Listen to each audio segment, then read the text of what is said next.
Ladies and gentlemen, welcome to IPW versus CZW Extreme Measures 2018 from the prestigious Clapham Grand in London. Your opening contest is set for one fall and is for the CZW World Championship. Introducing first, the challenger.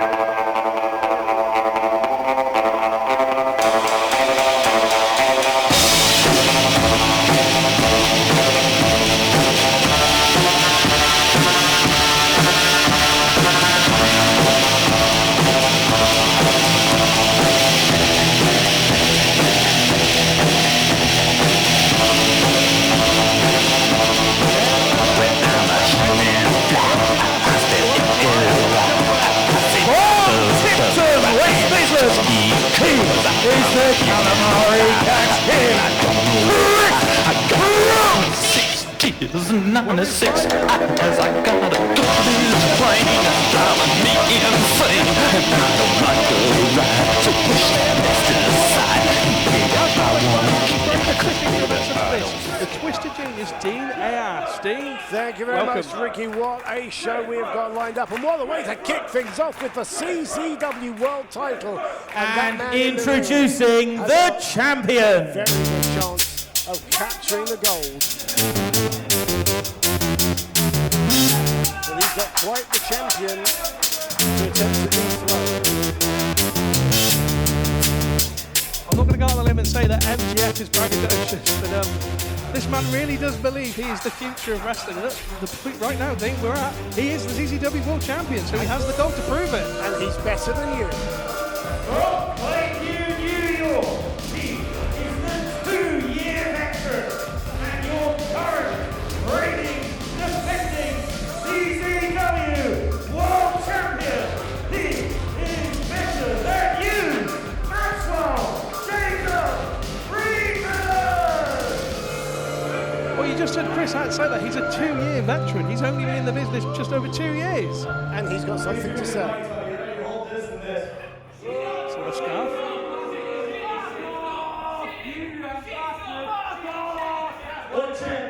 Ladies and gentlemen,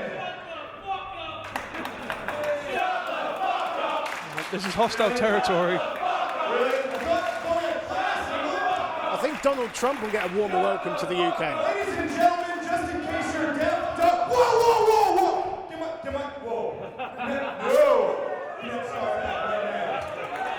Who wore it best? Brooks.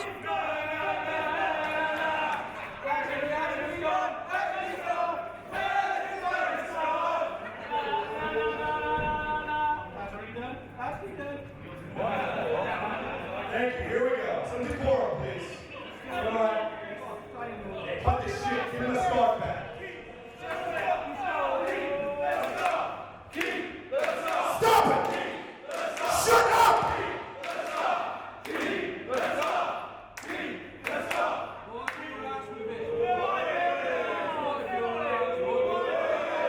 Referee Ryan Snyder trying to get the scarf off Chris Brooks. No need. Chris Brooks. No. Chris Brooks, I hope you're as athletic as you are tall, ugly, and gawky. Because if you're not, you don't have a shot tonight, all right, bud? Here's the deal. Ladies and gentlemen, just in case you're deaf, dumb, blind, stupid, or by the looks of it, really poor, my name is Maxwell Jacob Friedman, and I am the CZW World Champion. And Chris Brooks, I'm better than you, and you know it.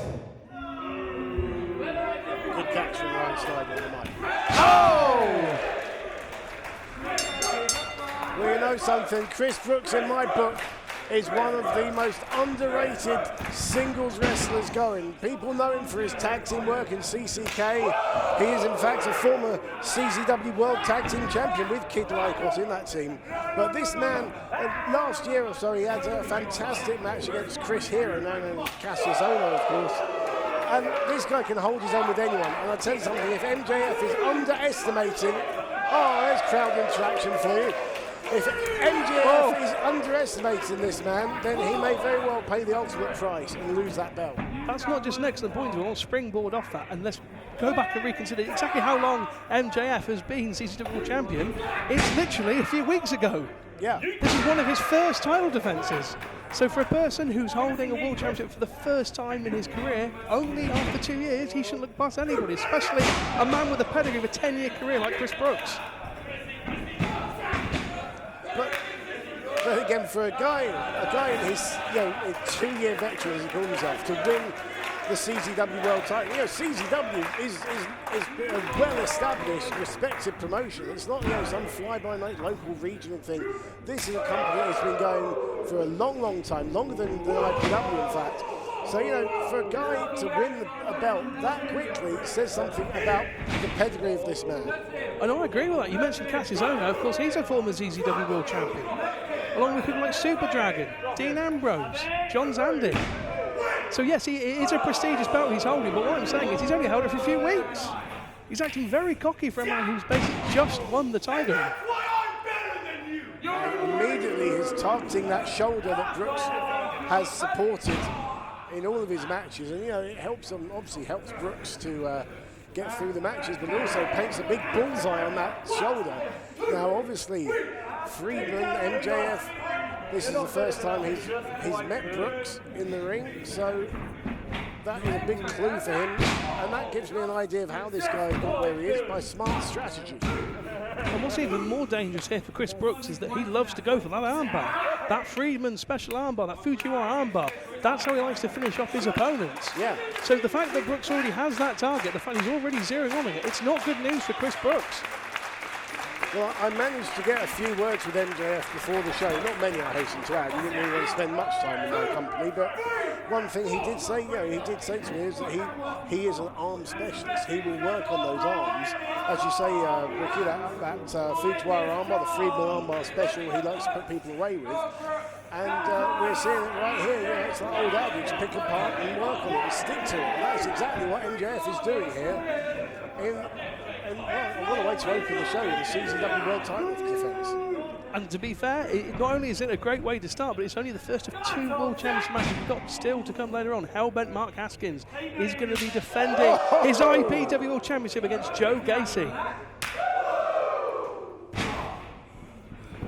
As you can see on the screen there, if you're watching us live and want to tell us where you're watching from, then use the hashtag Extreme Measures. Tell us where you're watching, what you think of the show so far. And if you're not watching live, then thank you for joining us, and thanks for choosing to support IPW and CZW. We are, I believe, on IWN and High Spots and CZW Studios, so we're going all over the place. We're international. We are international, as is this contest. Oh, beautiful springboard cutter. And a brainbuster in the middle of the ring. This could be it, Ricky. He's zeroing in on the World Championship with Chris Brooks. So close. And I know we say it quite often, but that IPW logo is such a good target space for a wrestler, because you're slap bang in the middle of the ring. There's nowhere near the ropes for your opponent to go. So smart move from Brooks in trying to get the pinfall in that zone of the ring. He's going for that neck breaker that he likes to go for, twisting off the rope, but unfortunately it got countered. MJF here trying to seize it. Uh-oh! Well, second time's the charm for Chris Brooks. Hits that neck breaker. CZW's world champion is in real trouble here, Dean. No! Brooks frustrated. And this is the mark of a veteran. If your plan A doesn't work, have you got a plan B, a plan C, a plan D even? He's going straight for that plan A. He's going for that armbar. Well, so far MJF's plan A is clearly to get those... Buckets pole driver to the knee! And will cover only a 2 3/4.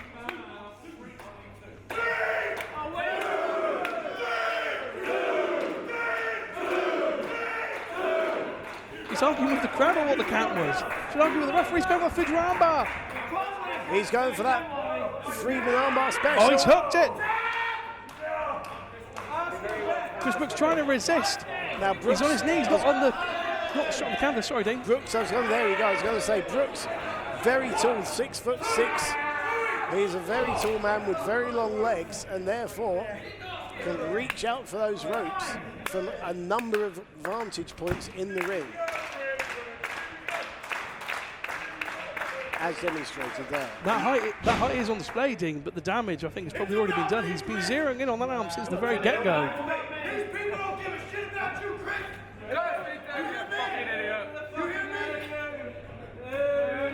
And you know, this is I would say a rookie mistake, but he's in his third year now as a pro, but it is a sign of inexperience there, where you've got Friedman busy arguing with Brooks, arguing with the crowd.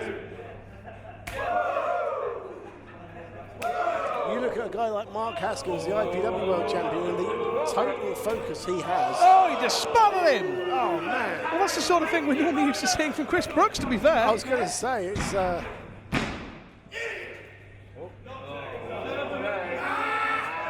The CZW World Championship has only ever changed hands once. Oh, no, he's going to put it in his ear! We've seen this before from Chris Brooks. Oh, that is a weird sense of justice of Chris Brooks! The Greco-Roman Wet Willie. But a discus forearm. Just the 2 count though. Straight back to that armbar, middle of the ring! Chris Brooks in real trouble! The CZW World Championships only changed hands once outside of America, and that was in Birmingham back almost 16 years ago. If Chris Brooks is going to help to change that statistic, he better get to those ropes and he better get there quick. And he does. Those long legs once again coming into the fore, and a smart move from MJF there. Every second of that 5 count that he could legally use, he made sure he clamped that Fujiwara armbar on. Oh, man. Oh, my goodness gracious me. Chris Brooks' head trapped in that vice-like pile driver. Used the torque of the ropes to his advantage. Now going for a cross arm breaker. He's got an arm trapped. And that's all it took, Dean, just like that.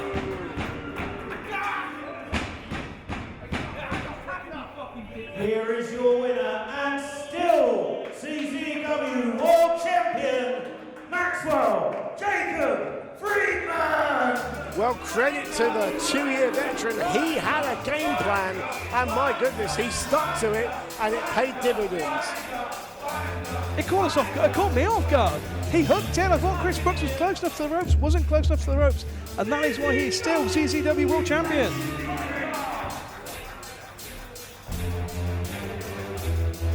Hello then everyone, and welcome indeed to the Clapping Crowd. This is Extreme Matches 2018. I'm still Ricky Slater, and this fine gentleman is still the Twisted Genius, Dean Ayats.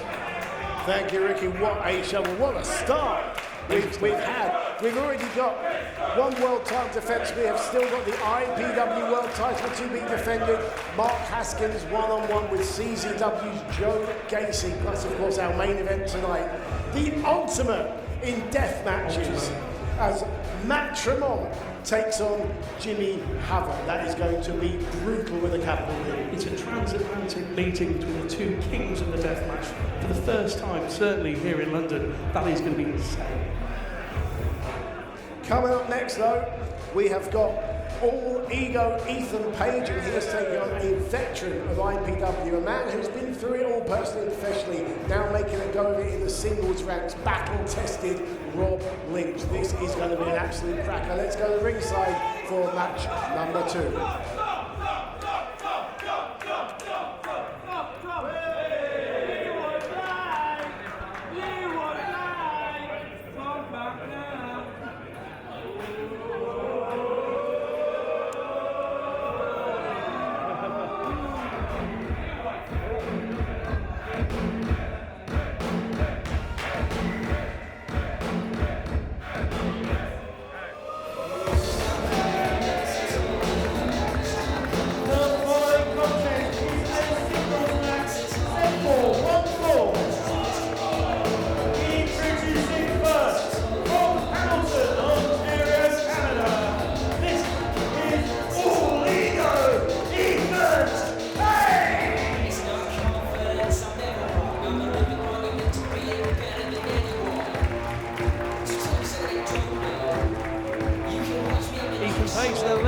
a veteran. He's been in CZW for a very long time indeed.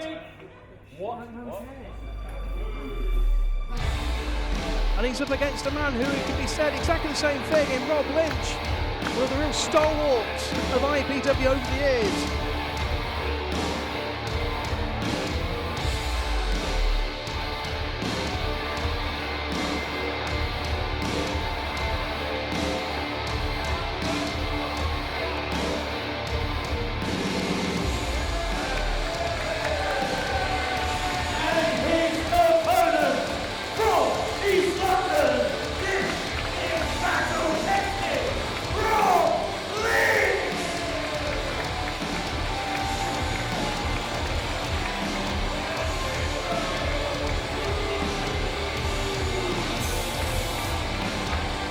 Those of you who have seen on the IWN or via the other various formats you can find IPW will have seen that Rob Lynch has made a dramatic return to IPW after quite some absence.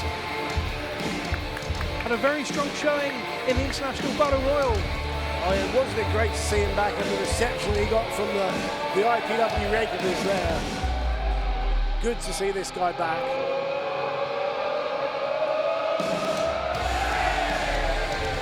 A 14-year veteran is Rob Lynch. Seen it all, done it all in the tag team ranks. Now, of course, turning his attention to singles competition. And we're pretty much in his manor, give or take a few miles. We're a little bit South London as opposed to East London. We're pretty much in his neck of the woods. We're closer to his home than Ethan Page, let's say that. Absolutely.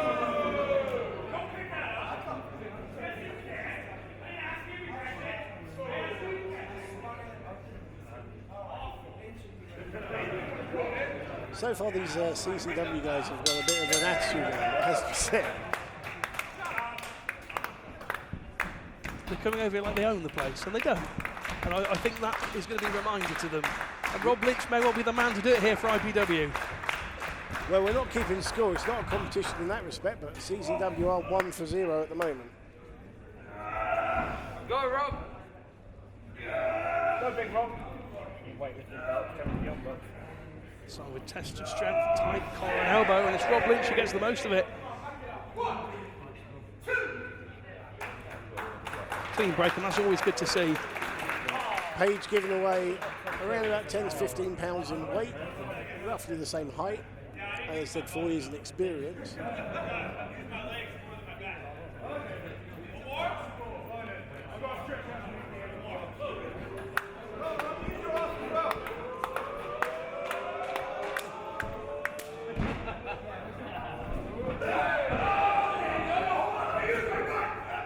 Both men in the feeling out process, and this time Rob Lynch is on the back foot, and it's Page driving in towards the corner.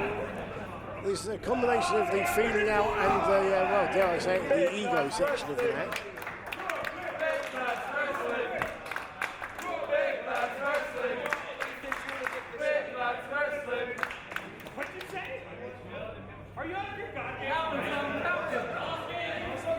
And Page does not seem happy with our referee Tom Scott, who's an accomplished ref of many years' experience, who's been all around the world.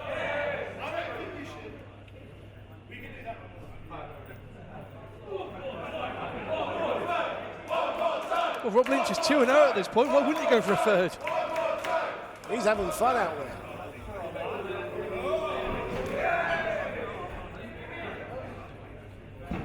First time since we've actually come back, he's actually got to perform in London. So, you know, we said he's not far away. This is pretty much a hometown advantage. Rob Lynch, he wants to show these ECW guys they can't just come in here to his manor.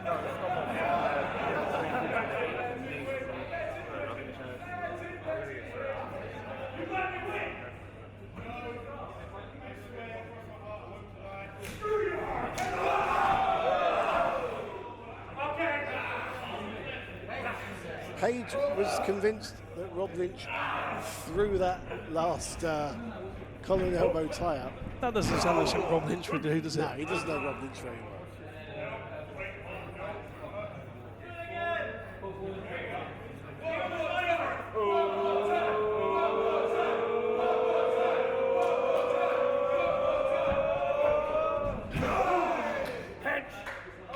Rob Lynch has decided that he won't do that one more time. He's going to try and run over Page instead.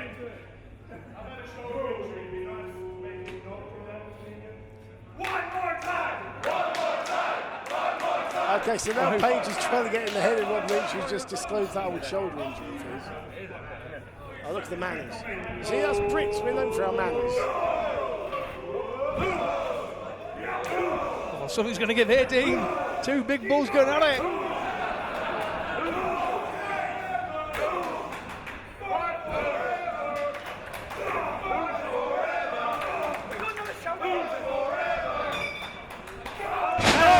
Goes Page.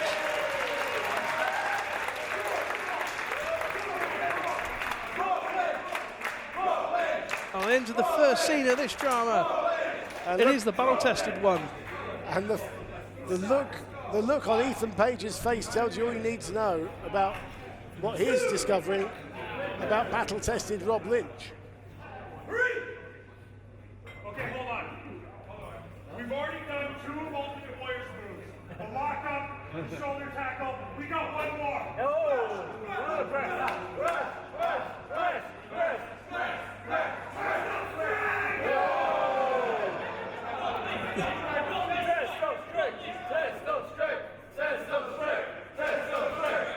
Well, the crowd wants it, the test of strength. Both fairly even in weight, both fairly even in height, both fairly even in experience. This should be an interesting encounter. If this is clean, I'm going with Rob Lynch. If Ethan Page is smart, he'll kick him in the guts. It's the best way to win a test of strength, I'm telling you. How many tests of strength have you had? Some. Well, it looks like more is going to happen to PJ.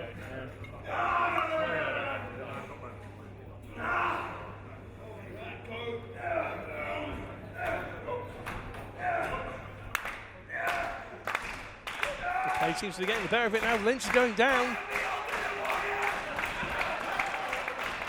Great breach from Rob Lynch there. Look at the face of Ethan Page. Tried to cross the bridge and didn't work.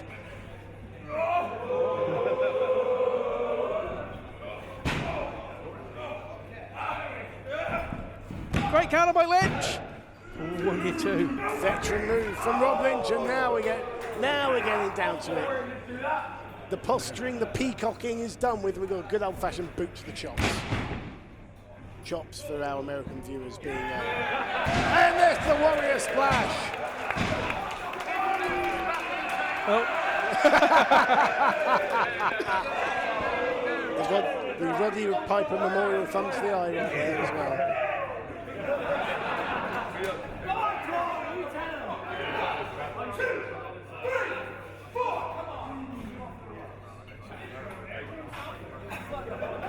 I'm pretty sure this isn't actually on the IWN yet, so this is a bit of a spoiler. But Rob Lynch actually recently had an IPW World Championship match. He did. He did. Yes, he did. So although this is not a title match, Rob Lynch has very, very recent pedigree, not just in the Battle Royal, but also in World Championship matches. Rob Lynch is fighting at the very elite level, and that's exactly why he is here. And he's fighting for IPW here at Extreme Measures 2018 from the beautiful Clapham Ground. Well, he deserves to be at the elite level here in IPW. As I said, the guy's a 14-year veteran. He's a 3-time IPW tag champ. He's a former Progress champ as well elsewhere in this city of London. You know, the guy once held 5 tag titles across Britain at once. And as I said, he's now just transferring that tag team pedigree to singles, boot to the face. You know, the old adage, you need to be a great tag team wrestler, has to be a great singles wrestler to start with.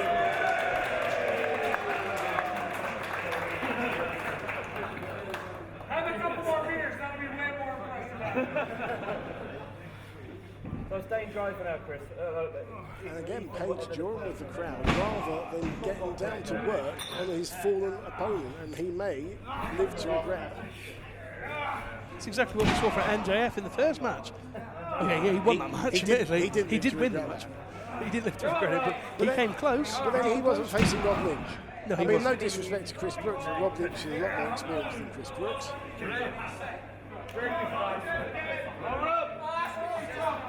And Rob Lynch has been on such a journey. He really, really wants to make, his mark as a singles wrestler in this great company, IPW.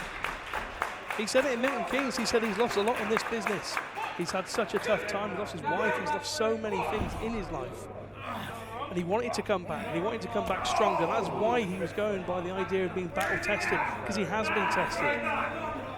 Yeah, when first time I saw Rob Lynch back when he was in the Battle Royal, first thing he said to me, he smiled, gave me a hug and said, I've missed this. And that said it all. Battle tested! Battle tested! I'm not sure if he misses these holds though. This is Having his limbs twisted. Looks like he's fading it, Dean. Scarborough's checking his arms. That went heavy. That went very heavy. It goes down 3 times. We called in favour of Page and CZW. No! Plenty of life left in Lynch yet here.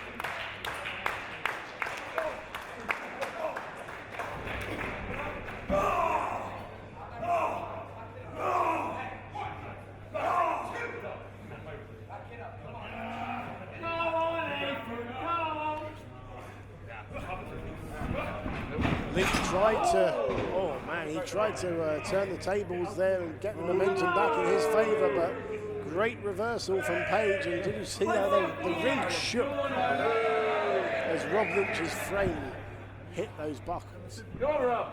Go on, Rob. Come on, Rob. Come on, Rob. This crowd right behind Rob Lynch, they want to see him win. He's one of their own. He's, as you said, London born and bred. Well, we'd like a win back in our column as well. Like I said, we're not keeping score, but currently 1-0 down. Absolutely. We'd like to get one on the board, please. And Rob Lynch is our hired gun here.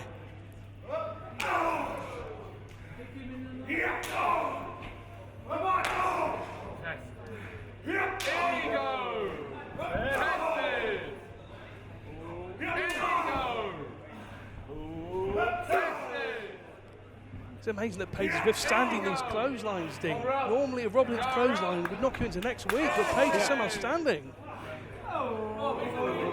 Credit to Ethan Page, he is one tough competitor.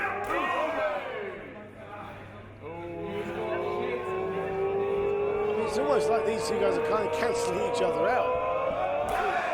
Lots of similarities between the two. Knock him out, don't touch him, for fuck's sake. This is the ultimate mano a mano. Yep. Oh, and both of them go down. We've got the test of strength. We've had the lock-up, we've had the splash, we've had the shaking ropes, now we've got a double clothesline. Yeah, you know something, if just from force of habit, or I bet you anything you like, Rob Lynch in the back of his head is thinking this guy will make a great tag team partner for him. Yes.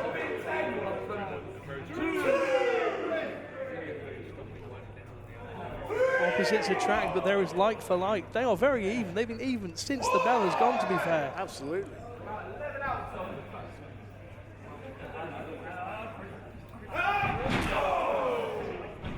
Lynch gets the better of this opening exchange as they both got to their feet.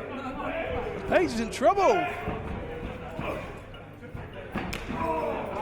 Page definitely in trouble because Lynch cut him off there. Is the tide of this match turning? Look at the leg by Lynch. Only 2.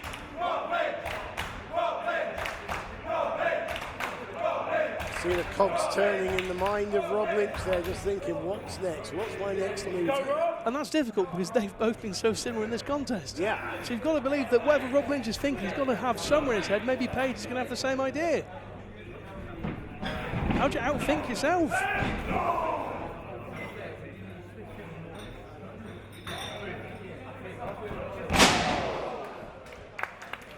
The headshot.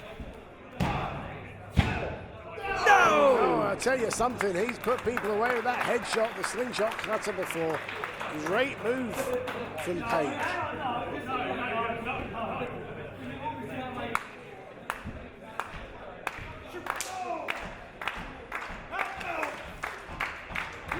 And we're back to toe-to-toe. Absolutely, straight back to it, both men. Same forearms, same type chops. Complete attrition between Lynch and Page here in the middle of an IPW ring between IPW and CZW stars. Now, this hasn't been fancy, this hasn't been pretty, this has just been tough.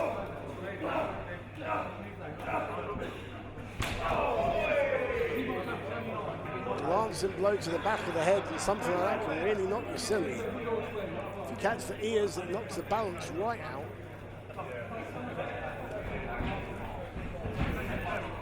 Is that spear from Lynch? That spear just cut Page in absolute half! And just like That's that! it. Here is your winner, Rob Lynch! And that is a big, big win for Rob Lynch over all ego Ethan Page even. And not only that, but it's now CZW 1, IPW 1. We're on the scoreboard, Dean.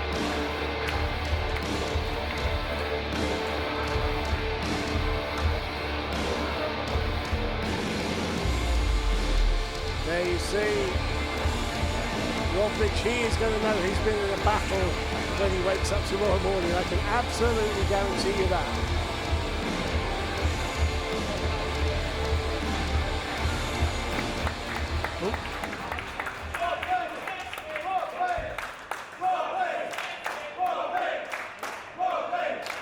Maybe a few words here from Battle Tested.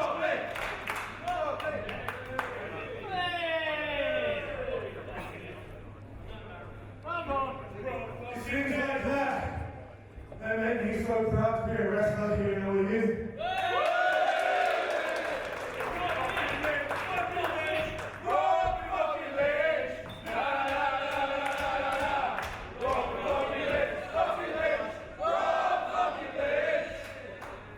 Now, over the last year, I've battled a lot of demons, like they say. I had to pick myself up from the floor. I lost my family. I lost the love of my life, all my money, my home. The last 5 years, the tag wrestling has now pretty much been erased.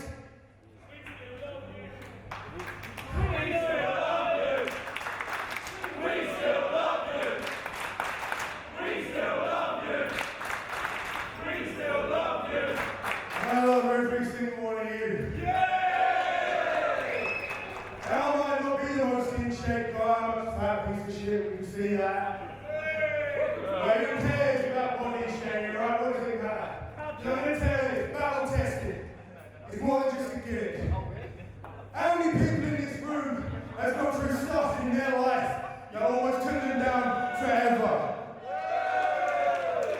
How many people have lost a loved one?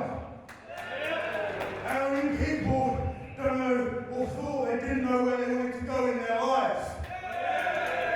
How many times have you just looked at yourself in the mirror and felt like shit? Everyone has their own battles. Everyone gets tested in their own way. If I can come back from everything I've lost, and I can fight in this ring and every other ring, regardless of what I look like, what I talk like, about anything else, and give everyone in this room and every other venue a little bit of hope that, you know what, maybe you can pull through shit, maybe you can go on the other side. If I can do that for at least one person, I think my career is a success. Well said, that man. What I'm gonna do.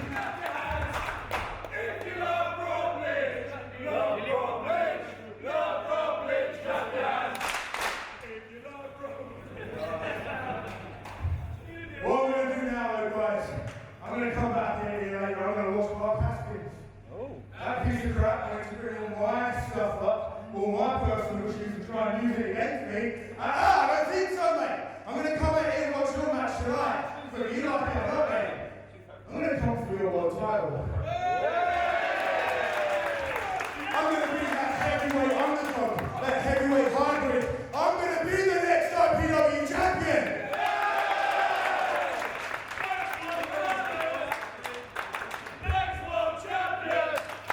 You know what? I wouldn't put it past him. Cena. What powerful moving words from Rob Lynch. He's not just a beast in the ring, he's proven that he can be a beast out of the ring as well.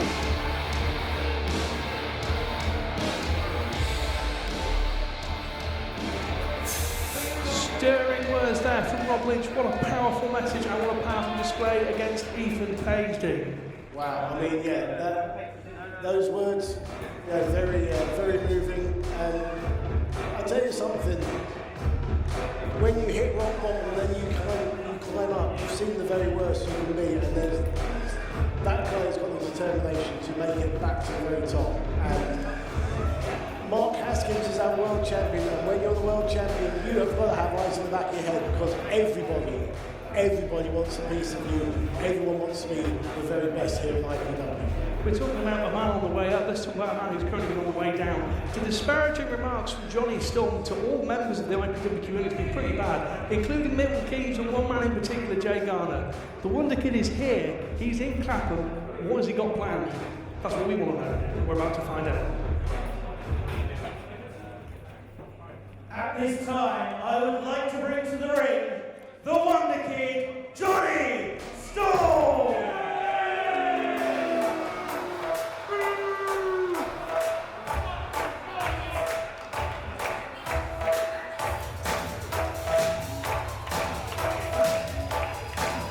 The Wonder Kid has made absolutely no bones at all about saying whatever he likes about anyone in IPW, anyone who is in Milton Keynes. And you see he is traipsed, of course, behind by Ashley Dunn, and that might be quite a surprise to IPW fans. Get to the IWN at some point and see what the Wonder Kid and Ashley Dunn are doing together, but I can tell you this much, it's an Ashley Dunn betrayal. That is the main focus of the story. Jay Garner, former friend, former partner, Dunn didn't care. Dunn decided he would side with the Wonder Kid, and that is what has brought us here to Clapham. Yeah, there's plenty worse people you can side with and learn from than this man. A multi-decade veteran, Johnny Storm. Might just learn to have a bad attitude though, Dean. Hey, you can't argue with the success around the world that Johnny Storm has had. Wouldn't argue that. It's the conduct and the character I'm worried about.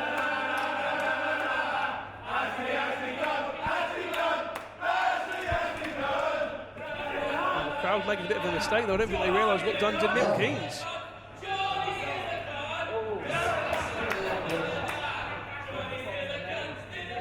Now we are here, IPW and CZW, two promotions that I've worked for throughout my whole career. Fuck off!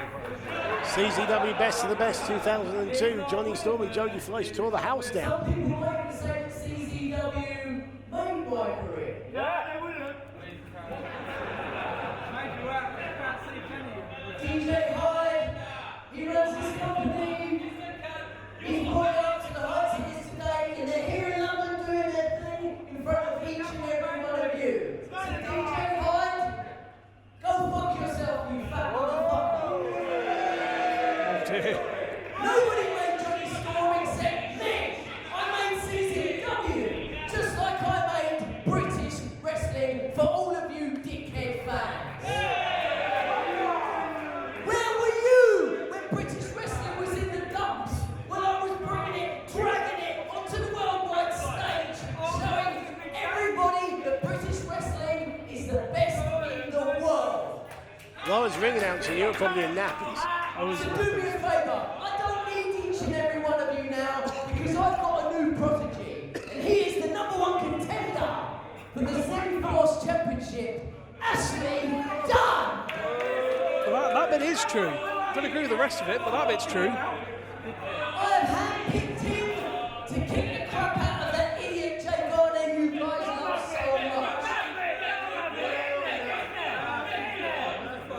So bring that little prick out here and we will show you people why we are the best faction in wrestling today.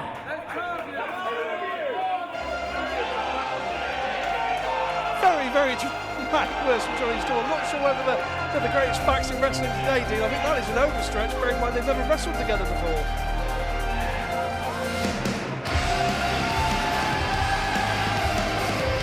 Jay Garner's on his own though. He might not have thought this one through, D. He's 2 on 1. What's this, Jay? Shut up, twat! What's this, Jay? You know it's my tag team match. It's a tag team match. Can you count? Are you a moron like these idiots over here? Where's your partner? You haven't got a good history in choosing partners, as we found out before. You've got no one, mate. You suck.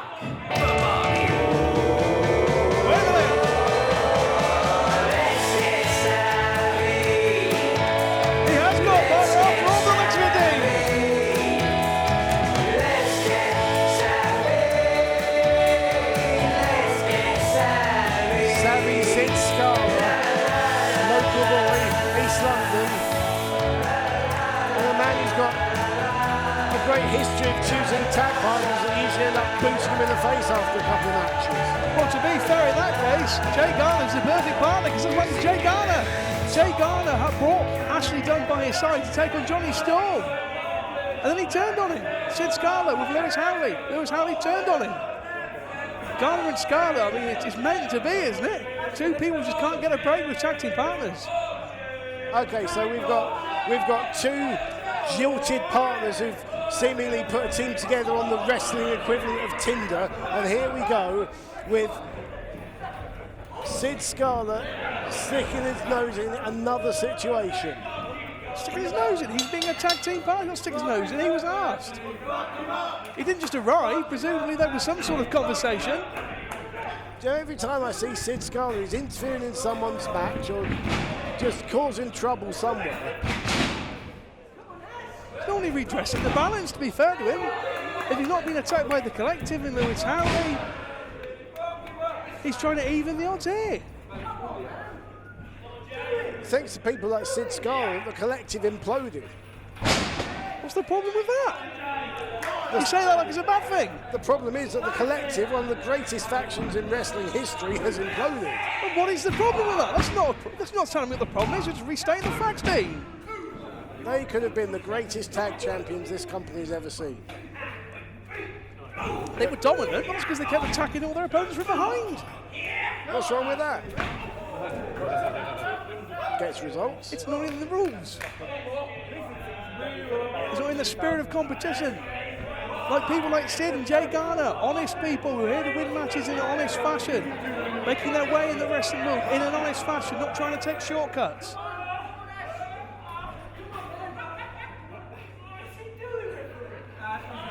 He's tying Garner up like a proverbial pretzel. Oh dear.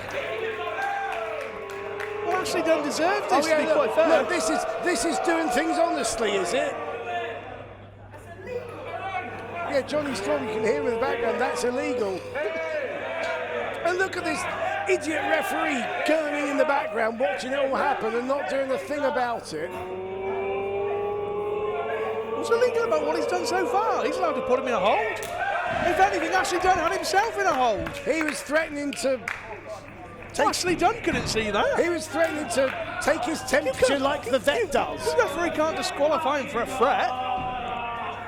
It's not in the spirit of competition, Ricky.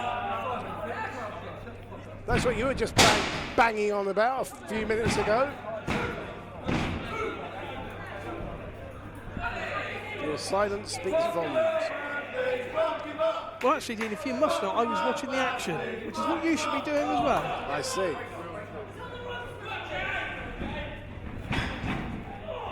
Oh, come on. Come on, that's completely out of the rules. Johnny's still trying to kick Jay Garner. I'm not sure we got all of it, but he's still doing. Intent was there. It's only a threat, though. That wasn't a threat. You just said that he was swung a kick in his direction. How's that a threat? He didn't connect.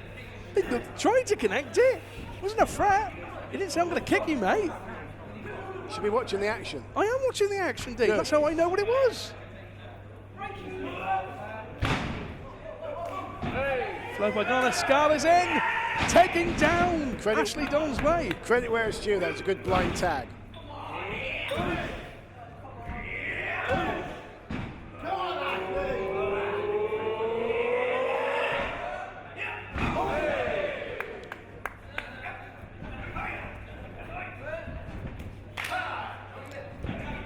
there's another blind tag. Yep. Oh, beautiful. Beautiful, he poked him in the eye.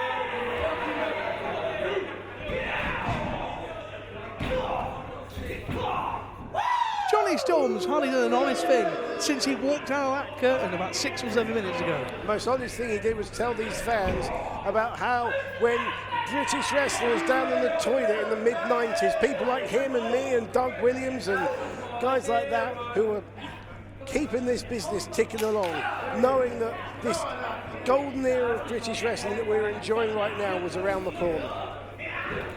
People like Johnny Storm should be praised, should be lauded for this. I'll tell you what he shouldn't be praised for, he just took out his tag team partner. He just smacked Ashley Dunn in the face. Oh, it's going from bad to worse for Ashley Dunn.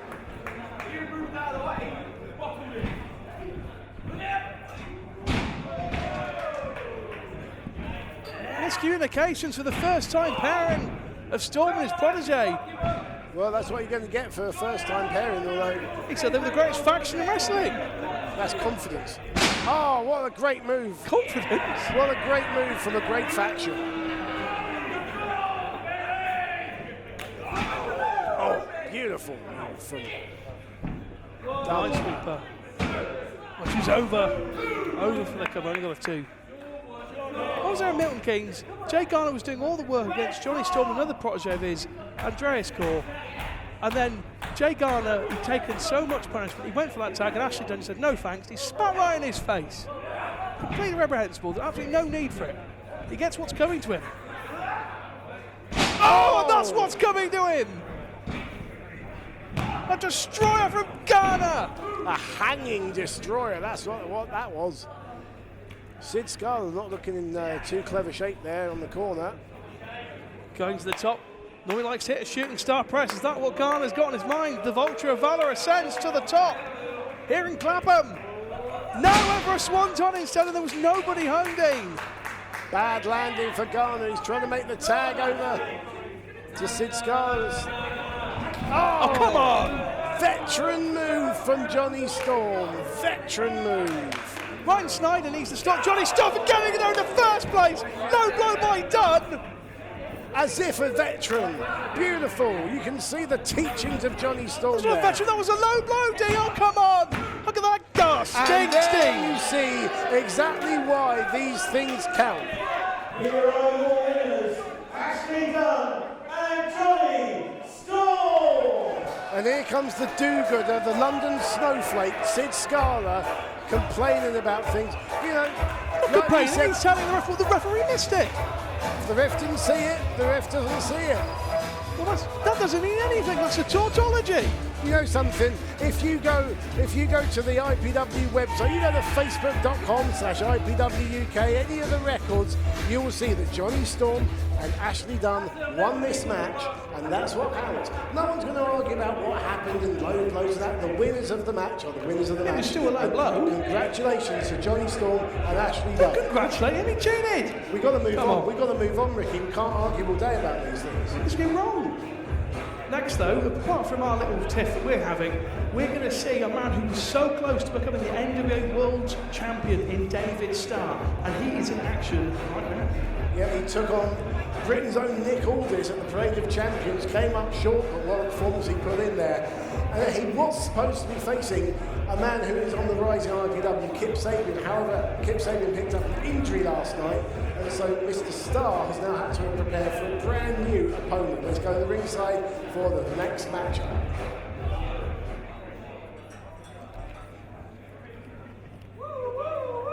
The following contest is a singles match set for one fall. Introducing first.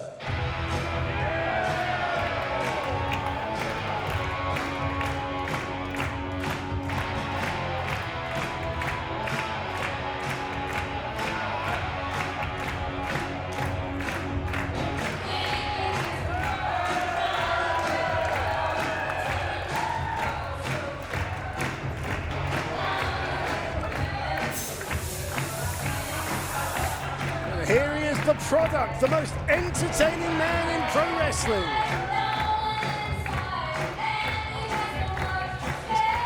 That's our equipment. You shouldn't be doing that to our equipment, Dean. Not sure what David started jungles there.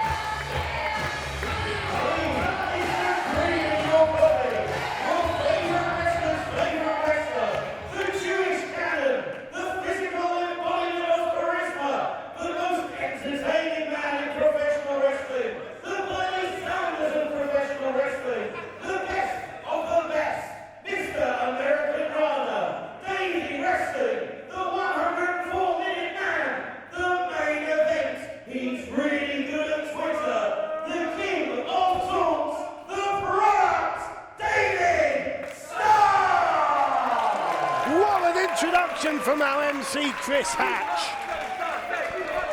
It's like ventriloquism. You don't know where Hatch's hand was. I don't want to know where Hatch's hand was. Oh, talk about the absolute polar opposite of David Starr.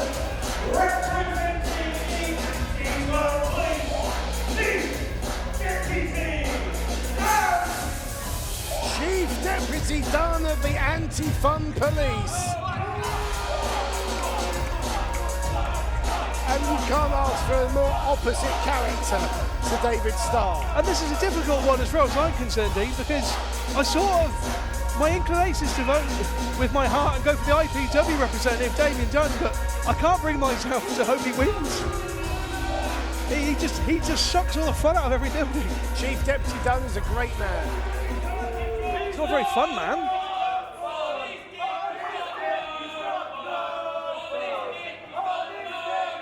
It's a serious business, Slatter.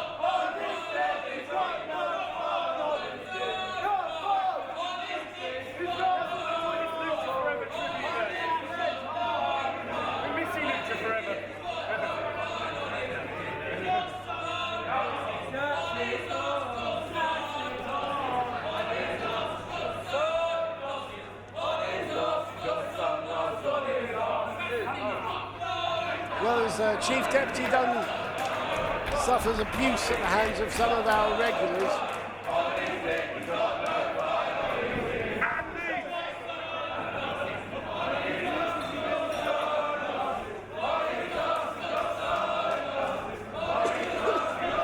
For our American friends, this is what they talk about with the unique British atmosphere. It's the flavour, isn't it?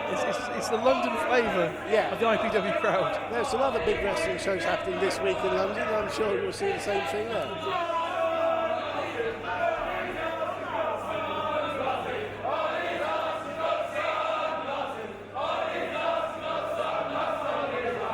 If anything, it's nice to know the crowd are in good spirits and good voice. I want to save some of that energy for the main event we've got coming your way. Well, the problem is that the crowd are having fun. Which is something that Damon Dunn won't be happy about. They're going to keep their voices for that main event, the big King of the Deathmatch contest. Yeah, that's going to be a kind of different vibe, I think. That will be a very different vibe. And here we go at last. The Chief Deputy Dunn of the Anti-Fun Police against your favourite wrestler's favourite wrestler, David Starr.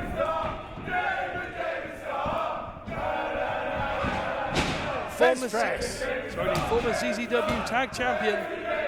Like you said, if you're going to be a good tag team wrestler, you're going to be a good singles wrestler at the same time, and David Starr has that. Indeed, but also in singles competition, this man has won over in WXW in Germany. He's won their Shotgun Championship 3 different occasions, and the people he's beaten, Tyler Bate, Chris Brooks and Angelico, so hardly a low-quality rapper that he's just defeated to win those belts. So this man has got pedigree in the singles ranks as well as the tag team ranks. So what we're saying here is if Damien Dunn can get the win, that's huge for Damien Dunn. That is indeed huge. It's almost fun.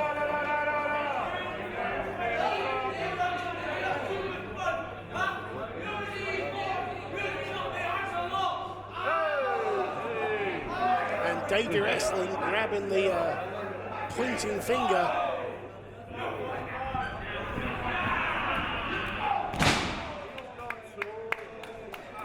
The problem is, different people find fun in different things. I mean, I found watching Johnny Storm low blow someone in the last match tremendous fun. It wasn't fun, he low blowed it. Have you ever been low blowed in your managerial career? Of course. Yeah, did it feel fun? Not at the time. No, it didn't. You know, Great Garner, that's what I say. It's funny if it doesn't happen to you.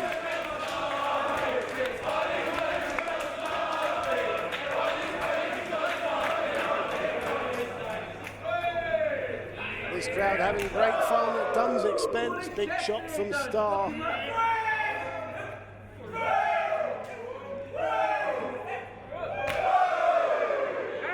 David Starr does not stop in the name of the law.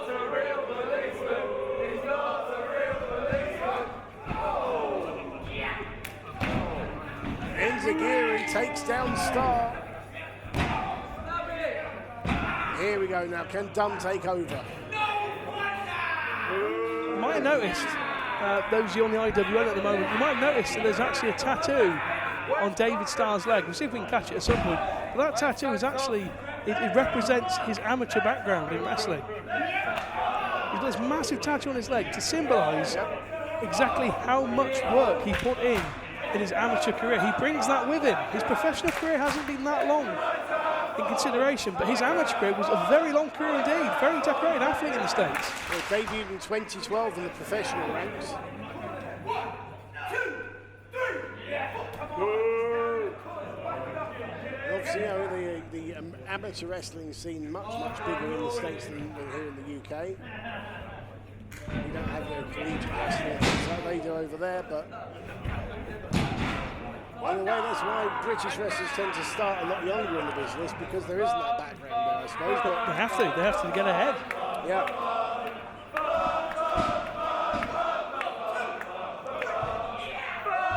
This crowd deliberately having a laugh at Dunn's expense, just to rattle him, just to wind him up and get inside his head, and so far it's working. Look at the face. I mean, there you go. Look at the face. And now look, Dunn is losing his focus on his opponent and is straight having a go at the crowd. It's weird that's actually working when you consider they're actually having fun to the tune of the Imperial March. The Imperial March wasn't any fun from what I remember. No. A deadly force conquering the galaxy. Certainly not fun. As is that backbreaker, which is no fun for David Starr. And Dunn is starting to gain the momentum in this contest. And you have to wonder how much of this is because David Starr is preparing for Kip Sabian, who's a very, very different style of wrestler to Chief Deputy Dunn. Absolutely. And we know that Kip Sabian, look at the tenacity, look at the fortitude that Kip Sabian has. Won that Battle Royal from #1. So David Starr may well have been preparing not just for a different opponent, but to really have to go the distance. Kip Sabian matches, they tend to be longer than average. You notice a big bruise on the thigh of Dunn, and that's exactly where Starr was kicking. Very, very good observational skills from the king of taunts. The Bernie Sanders of professional wrestling. The Bernie that one Sanders intrigues of me. professional wrestling. Slightly younger than Bernie Sanders.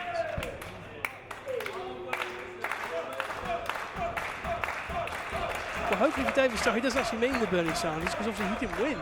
So I'm hoping for a different outcome here for David Starr. Oh! Flatlines the Chief Deputy in the middle of the ring. Not quite enough, only the two. When that beard gets, when he gets old and that beard goes grey, he could be the Colonel Sanders of professional wrestling. So Dunn has exited the ring, and Starr is indicating that he will be flying. No, cut off at the pass.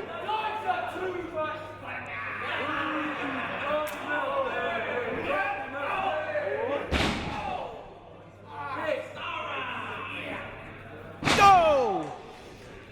Backstabber from the Chief Deputy through the ropes, hooks that leg, but David Starr just managed to get to the ropes. He was too close to those ropes. Poor ring positioning from the Chief Deputy.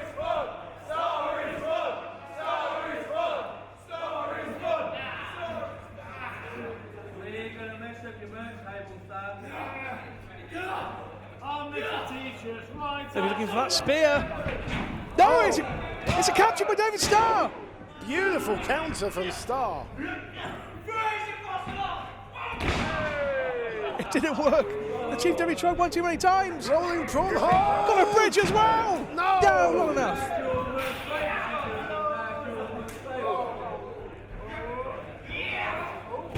Oh, and a great count from Dunn this time. And a knee to the jaw.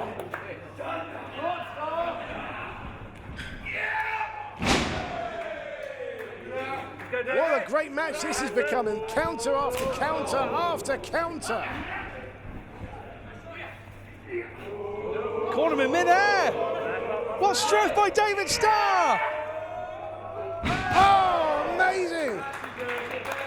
Black Heart Buster straight down into the middle of the ring.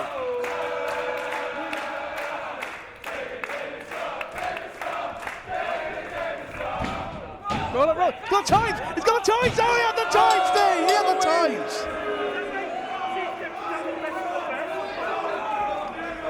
Is your winner, Chief Deputy Dunn! Well, I tell you what, Dean, it's not as bad as a low blow, but it's from the same ballpark. Well, you said it yourself at the beginning of this match, Ricky Slatter. If Chief Deputy Dunn could win, it would be a huge victory. And that is precisely what he has done. And what a big victory for the leader of the anti-fun police that is. I won't take anything away from that, Dean. I won't take the fact he's won. It's about the manner in which he did it. Like I said before, the record books will show Dunn beat Starr, and that's all that needs to be said. A great win. It doesn't matter how you win, it matters whether you win, Ricky Slatter, and that's exactly what Chief Deputy Dunn did.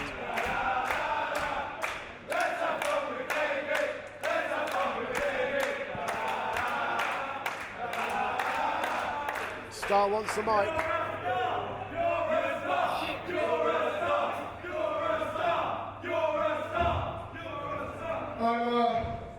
I'm pretty damn certain that I have an IPW show named after me in Manchester on May 22nd.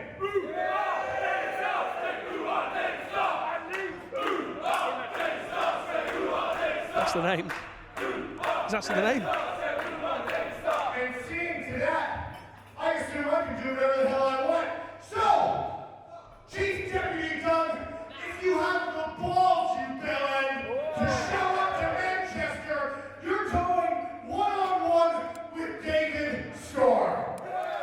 Strong use of the word belling. And I'm gonna beat the no fun right off your dick. But I'm really good at professional wrestling. He's also really good at picking up on English slang. Ladies and gentlemen, please show your appreciation for David Starr. Okay, folks, we are going live here. We're going to go to an interval. So if you're watching us on the IWN, we are now going to be crossing over to a fantastic match from the archives from 2016 from IPW Super Show 2. Will Ospreay takes on Tom Dawkins.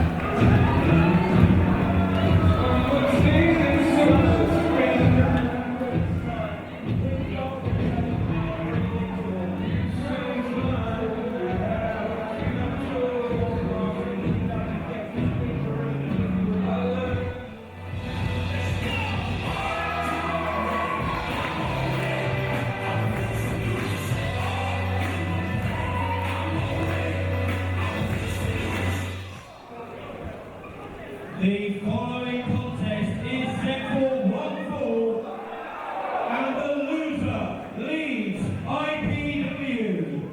Introducing first, fighting out of the blue corner, from Raynham in Essex, he is the backbreaker, Will Ospreay. Will Ospreay now calling himself the backbreaker, a reference to the last time Dawkins and Ospreay were here at the Super Show. From Romford in Essex, this is Black Belt Tom Dawkins. So much on the line here for both competitors. So much pride, so much personal history, with the victor gaining the knowledge that he has delivered the ultimate insult to his opponent in forcing them to leave IPW UK.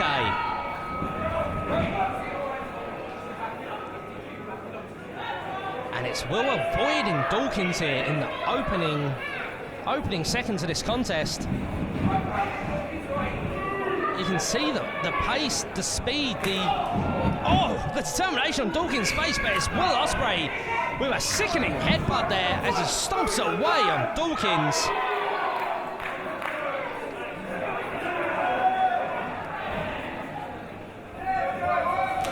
Dawkins now sent off the ropes.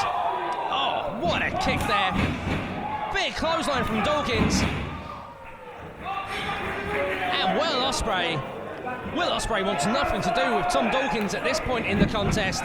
Dawkins, clear advantage, but no, Will Ospreay stops him with a back elbow. With that sadistic look upon his face.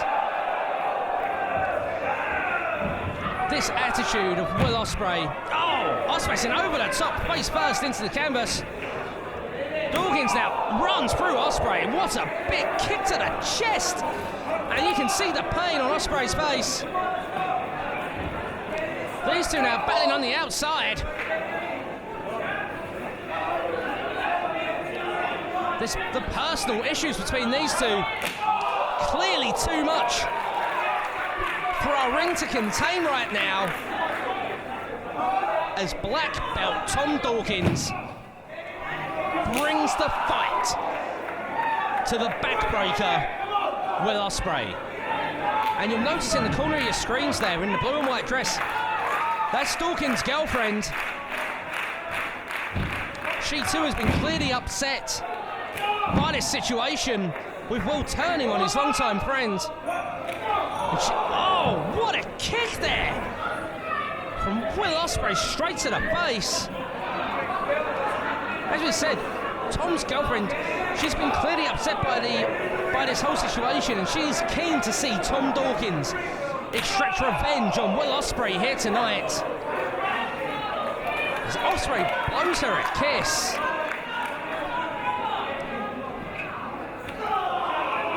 Oh, attacking the lower back. The kidneys hammering away. Oh!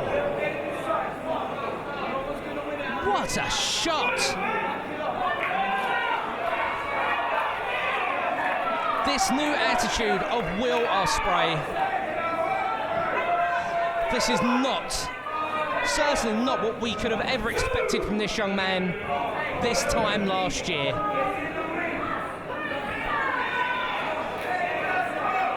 You'll remember at the 2015 Super 8, Tom Dawkins was sat front row, cheering on his friend. As Ospreay continues to taunt Tom's girlfriend there. Oh, and what a chop! And Will Ospreay looks like he's about to throw up with the force of that one. The hatred on the face of Tom Dawkins. This man is focused, this man is angry, this man is out to bring the pain to Will Ospreay in this contest.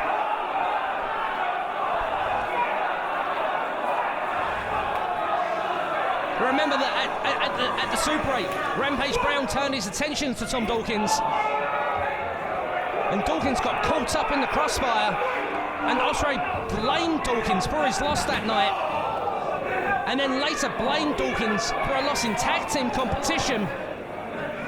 And it was at the Super Show, the last Super Show here in 2015, that Will Ospreay turned on his long-term friend and reformed the Swords of Essex with Paul Robinson. Remember the sickening double team maneuver that night, which almost broke the back of Tom Dawkins.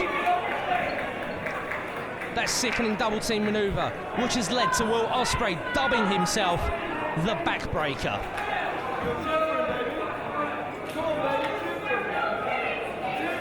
As Ospreay continues to taunt Tom's girlfriend here, you have to wonder if this is a wise tactic from Ospreay, taking his eye off the ball. But at the same time, you have to wonder if he's managing to get into the head of Tom Dawkins. And if this tactic, if this taunting will encourage Dawkins to... Oh my word, what a slam onto the edge of the ring apron there. We've spoken about this before, how that ring apron is the hardest part of that ring. You saw Clint Margera earlier crack the back of his head on that ring apron. I've been informed that the Margera had to be rushed to a nearby medical facility and Will Ospreay now continuing, look at him screaming, shouting at this young lady. Absolutely abhorrent behaviour from the man formerly known as the Aerial Assassin, targeting the back of Dawkins again, thrusting him spine first into the steel ring post. Oh, what a shot to the midsection.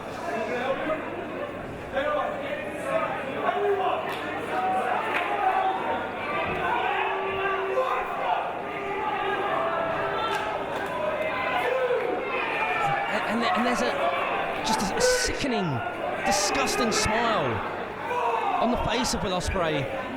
He's clearly enjoying this as he rams Dawkins back first into another ring post. You have to wonder if Dawkins is fully healed from the last Super Show. He's competed several times since.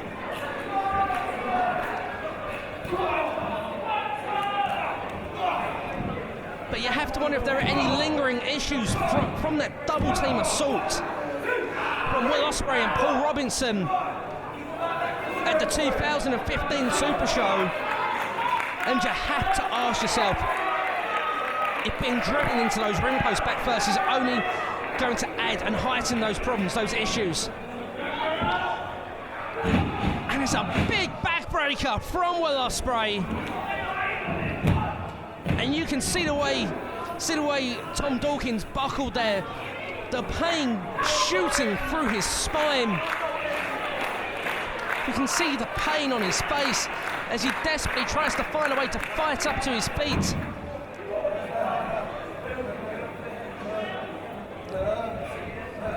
And we've seen this a few times from Ospreay now. Oh, what a sickening headbutt. As Tom Scarborough checks on Dawkins, he could be knocked out. But Dawkins able to kick out at 2.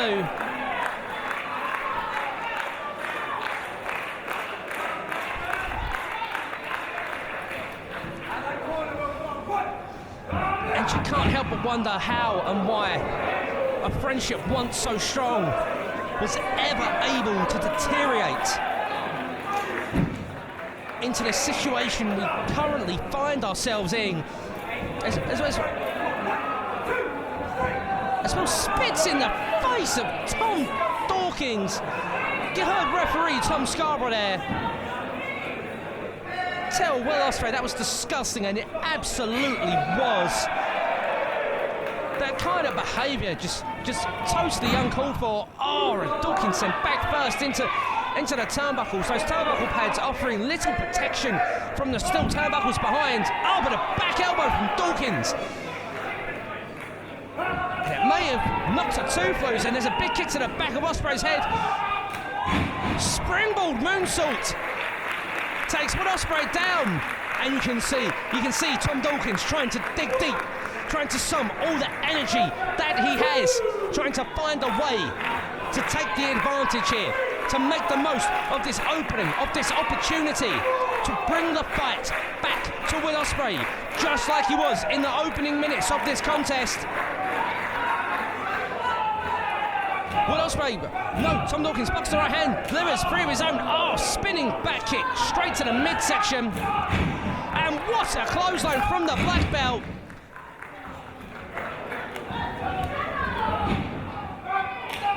Oh, spinning kick to the face. Ospreay checking his teeth once again. What a shot there from black belt Tom Dawkins. Oh, knee to the face. Tom Dawkins now possibly looking for that brainbuster. No, Ospreay escapes. Oh, slams Dawkins. Back of his head bouncing off of that canvas. Tom Dawkins goes for a kick to the head. Ospreay looks for a stump. No, Dawkins, but a kick to the back of the head there. Dawkins now hits the ropes. Oh, another kick to the face.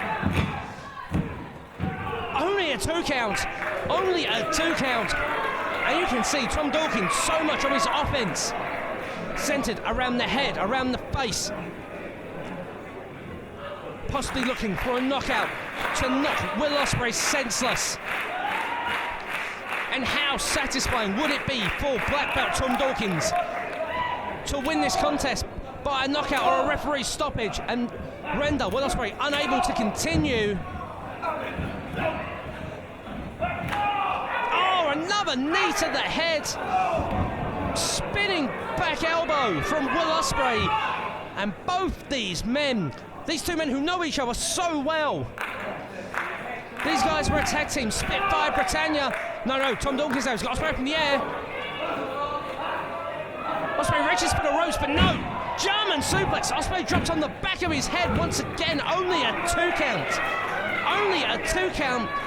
Tom Dawkins giving everything he has to Will Ospreay. But Will Ospreay still able to find a way to escape, to kick out, to stay in this contest.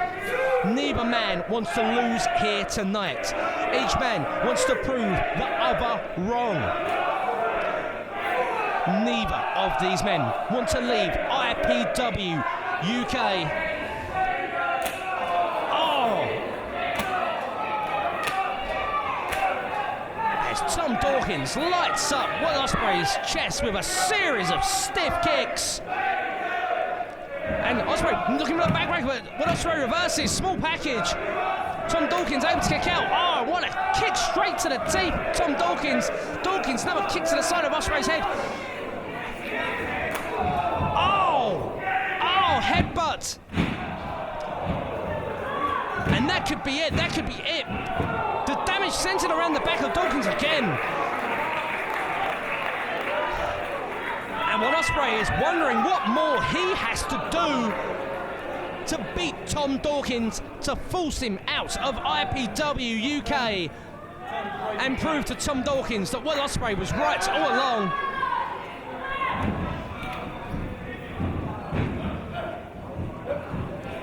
Dawkins now looking for that super kick in the corner, a move which Will Ospreay used many times. No, Ospreay kicks Dawkins in the face there. Ospreay now maybe looking for a brainbuster. No. Oh, what a kick to the face once again. No, now it's Ospreay. Ospreay with Dawkins in the corner, super kick. Rolls him over, 1, 2. Just a 2 count. And you can see Ospreay becoming more frustrated, becoming more enraged, more angry. You'll remember that when this team broke up, Ospreay told Dawkins, I'm the pro, I'm the veteran, I am the teacher and you are the student. And Ospreay is trying to prove here tonight that he is better than black belt Tom Dawkins in every which way.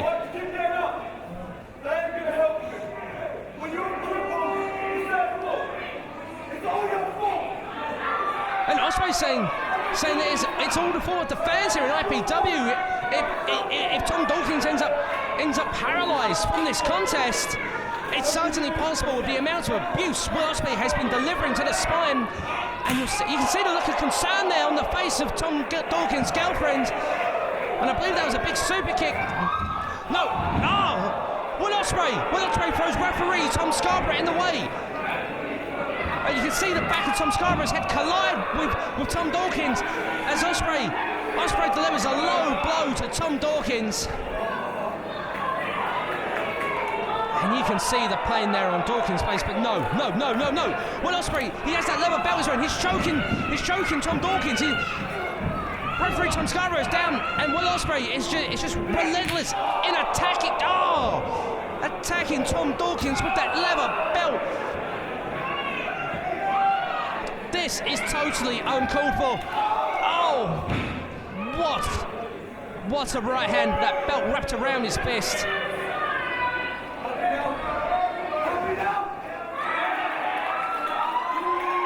And Will Ospreay is firmly blaming all the fans here for the actions he feels they are forcing him to take. And how Dawkins is not knocked out, I do not know. As Will Ospreay, he's pulling at the teeth, the upper jaw there. No. Oh, huge double stomp there. Double stomp by Tom Dawkins. Knee to the face, go to sleep. Oh, no. Dawkins looking for the brainbuster, but here comes Scott Wainwright with a steel chair. Oh! Scott Wainwright, the other half, or sorry, another third of the Swords of Essex. Oh! Tom Dawkins. Chair shot. What a ferocious, vicious, nasty chair shot straight to the head of black belt Tom Dawkins.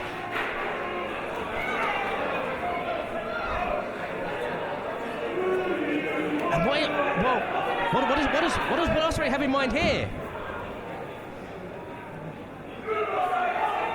Wainwright is... No, is this... Echoes of the first Super Show, but no, here come D&D, the IPW UK Tag Team Champions. They've been hosting our VIP area all night, looking after our VIP guests in the VIP booths. And they're stopping the Swords of Essex from delivering that sickening double team maneuver to Tom Dawkins. Referee Tom Scarborough still down, and D&D are bringing the fight to the Swords of Essex, Scott Wainwright and Will Ospreay.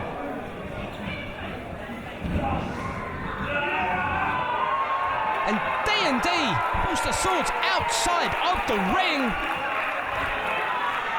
The fans here certainly approve.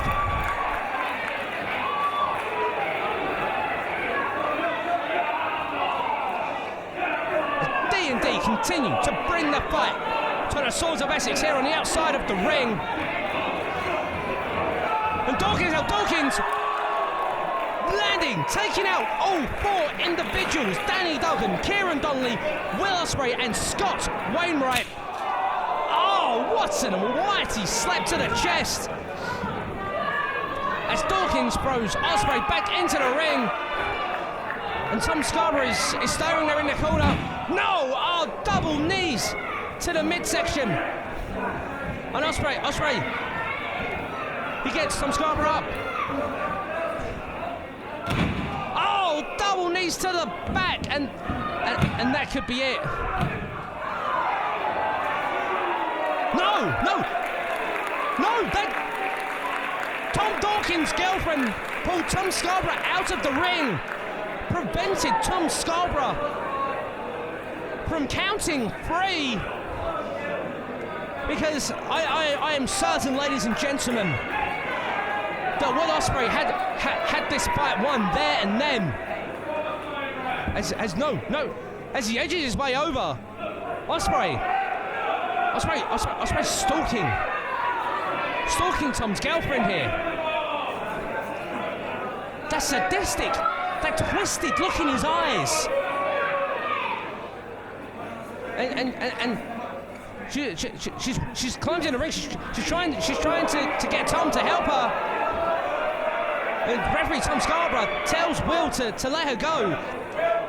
Will's got her pinned down. This is disgusting. This is sickening. This is totally uncalled for. Will Ospreay attacking Tom Dawkins' girlfriend. She spits in his face, and again.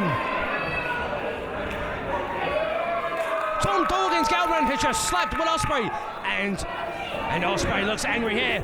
No. Will Ospreay, this is not right. Tom Dawkins up. Tom Dawkins preventing Will Ospreay from striking his girlfriend. Oh! Brainbuster over the knee. That could have broken the neck of Will Ospreay, but Tom Dawkins not going for the pinfall. Tom Dawkins checking on his girlfriend, making sure it's okay. Oh, what defiance, what disrespect from Ospreay. And look at Tom Dawkins, by the way, look at him attack Will Ospreay. And what strength pulling Ospreay up again. Oh! Will Ospreay's neck dropped over the knee once more.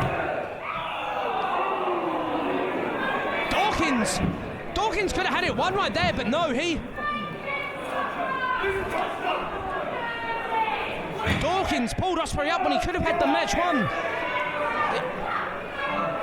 And Dawkins is absolutely incensed. He's angry. He wants to make Will Ospreay pay, daring to put his hands on his loved ones. And Dawkins here, he's removing that kick pad, which not only softens the blow of his kick slightly, but also protects his opponents from that hard shin bone. And now it's exposed.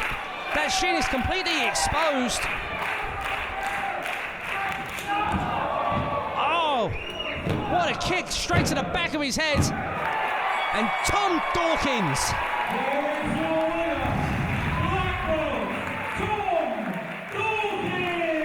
Black belt Tom Dawkins has done it.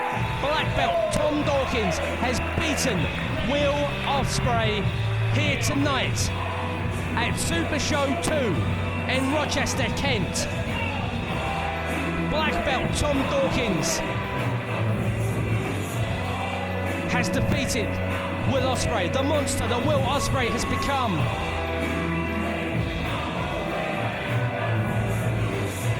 And you see Tom there celebrating with his girlfriend, who he has saved there from what could have been a vicious beating at the hands of Will Ospreay.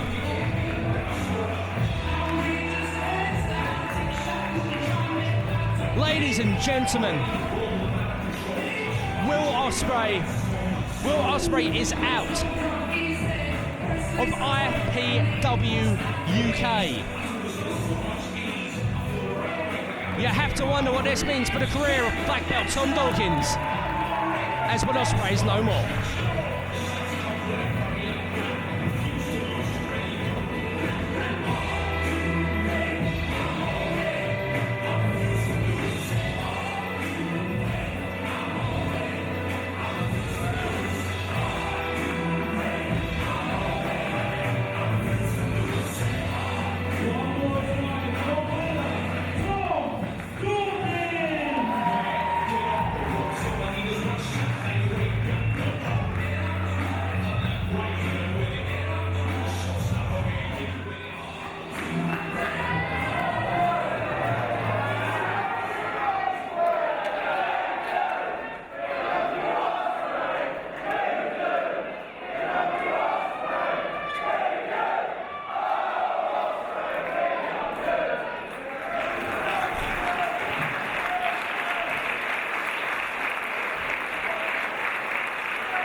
We started the first half off with the CZW World title. We're starting the second half off with IPWs. It's like a tale of two cities, isn't it? Absolutely. Undisputed world title, as it's now being called.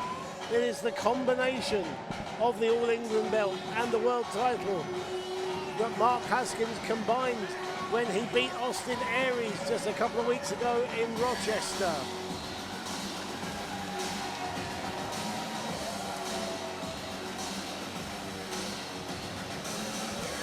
There are high stakes involved in this match, Steve, just like there was for CZW in the first match.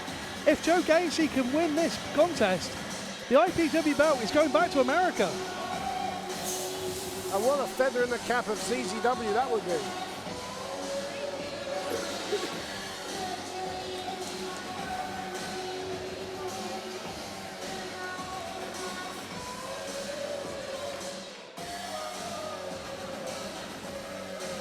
There he is from Planet Terror, Joe Gacy.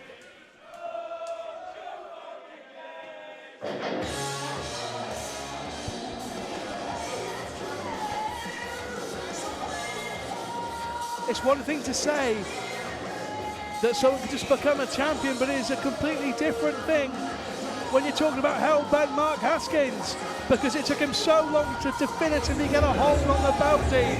I don't think he's going to relinquish it anytime soon. It's going to take a superhuman effort to dethrone him.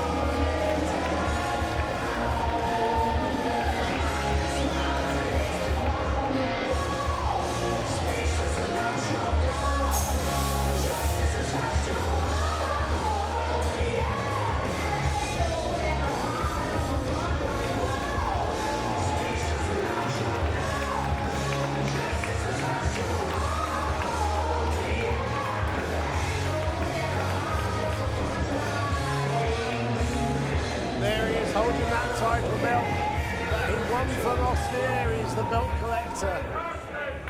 And as you say, he's not going to let it go in a hurry. Introducing first to my left, from Planet Terror, he is the Pro Wrestling Maniac, Joe Gacy!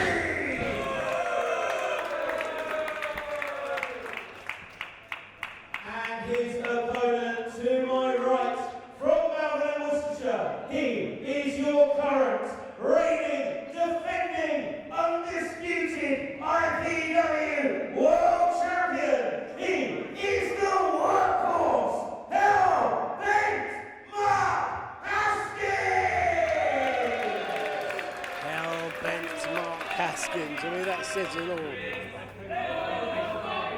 I'll tell you something, the turmoil that this man had to go through to get that belt around his waist and finally be able to call himself the world champion makes me think that Joe Gacy is going to have to throw everything at the kitchen sink at him to win this one. Undisputed World Championship. This is why I come at all times. Are there any questions from the challenger? Are there any questions from the champion? That's the question. Gacy enjoying a height and weight advantage over Haskins, and to be fair, most people do. He's not, by his own admission, he's not the biggest, 5'6", 165 odd pounds. But as the old saying goes, it's not the size of the dog in the fight, but the size of the fight in the dog. And not just that, Dean, but let's look at the experience between the two as well. We're saying about the height and weight, he does give that up, but both men, two-time world champions for their respective companies. Gacy, two-time IPW, two-time CZW world champion. Mark Haskins now, two-time champion of IPW. This is quite evenly matched in terms of experience of the belts, but there's only one difference really. This is only the second time Mark Haskins will have defended the IPW World Championship. Well, we could include the Austin Aries, I suppose the first time he defended against Austin Aries, but that was the same night. Yeah. Plus another thing to bear in mind is, I think it's safe to say that given what is coming up later on in the show, that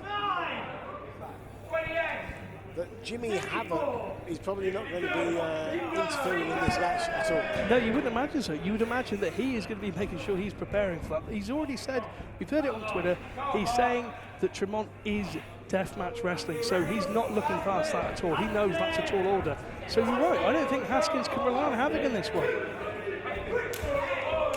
Which is interesting, because in some respects, of course, we know that Havoc got involved in the match where Haskins actually regained the IPW World Championship. Yeah. Also, I believe I'm right in saying that his wife Vicky, who has been instrumental at ringside at times, is also not here tonight. This afternoon, I should say. So Haskins is on his own. But so far, holding his own. Wow. Anything you can do, I can do better.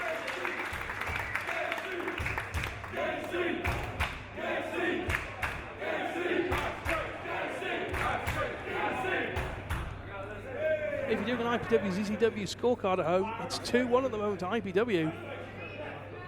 We'd quite like Mark Haskins, well, I certainly would like Mark Haskins to win this contest, because if he doesn't, the IPW World Championship is going stateside.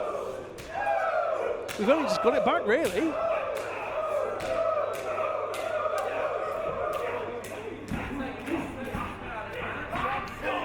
Goodness me, they are levering each other. Oh, did you hear that? Crack of a forearm from the workhorse of IPW.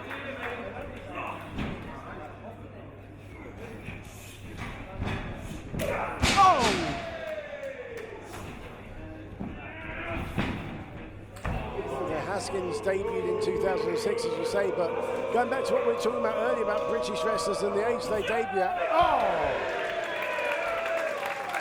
Haskins was a teenager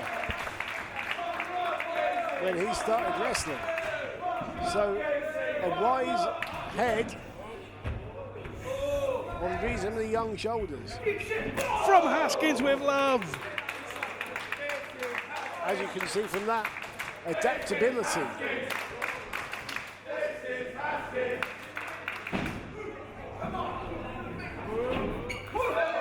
Oh, caught! He tried to match what Gacy did. Oh! And it's come back to hit him square in the face, Dean. Gacy shoved Haskins against that bottom rope, catapulted back, and just leveled him with a big forearm. And the former CZW World Champion is currently having his way with our IPW World Champion, undisputed World Champion, nonetheless.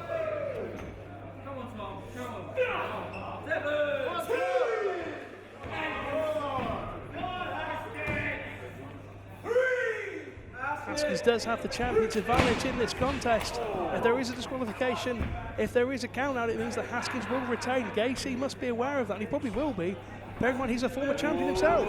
Indeed, as you said, two-time former CZW World Champion. I don't think, oh, look at this. Again, the adaptability of Mark Haskins. Just adapts to his surroundings like a chameleon.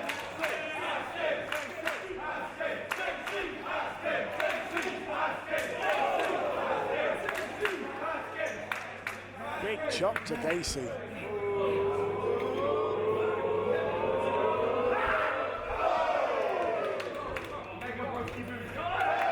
Mark Haskins is on fire here in Clapham, and he is on fire in general here in IPWD. He has not lost a match, as far as to my recollection, since losing to Austin Aries in their second contest back in February. He's been undefeated in every event we've had since. It's that kind of momentum that you want as a champion, whatever the sport is. Whether it be boxing, wrestling, football, you want momentum because winning becomes a habit. Only a one. That might have surprised Haskins a little bit. He knows he's in there with a former world champion, but only a one count. He's dished out quite a lot of offense so far.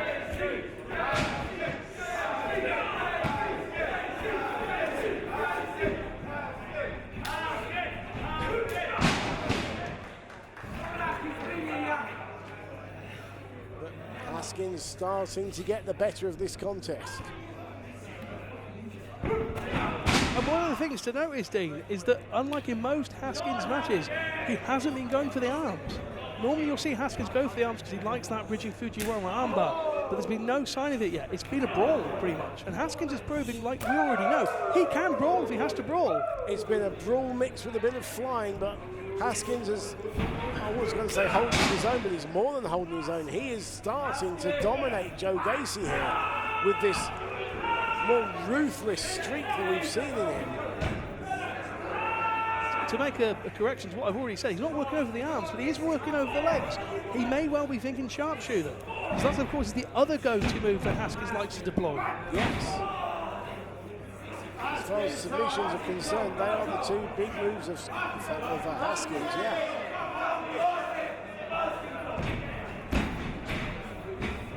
Pulled him into the centre of the ring, you noticed there, Dean. Saw that he was close to the ropes, pulled him away. Ah, now that is an original British style figure four leg lock. If you watch your World of Sports tapes on YouTube, that is the original figure four that's used in this country by the likes of Marty Jones and many others.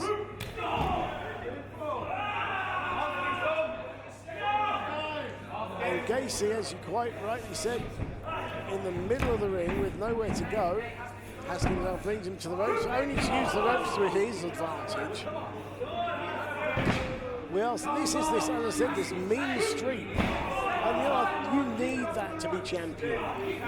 This isn't about shaking hands and kissing babies. This is about winning matches and keeping that belt around your waist. And that's what he learned from Austin Aries, of course. All those times where he was so close to walking out as world champion, and it was that little hesitation, that little thought of, oh no, I'll be as good as I possibly can. I'll take the correct way of doing things. But Austin Aries didn't, and that's why he was champion for so long. Yeah. Haskins has taken that, and he's turned it almost into an ethos around who he is. That's why he's champion, that's why he's defending it, that's why he's representing IPW right at the top of the food chain at the moment. And why we're both thinking that there's a very good chance he will stay there for a long, long time. So again, dragging. Making sure he drags him away.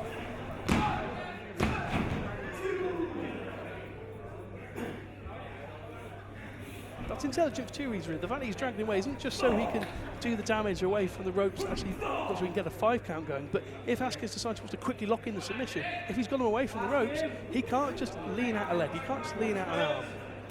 He'll have him exactly where he wants him at the time he wants him.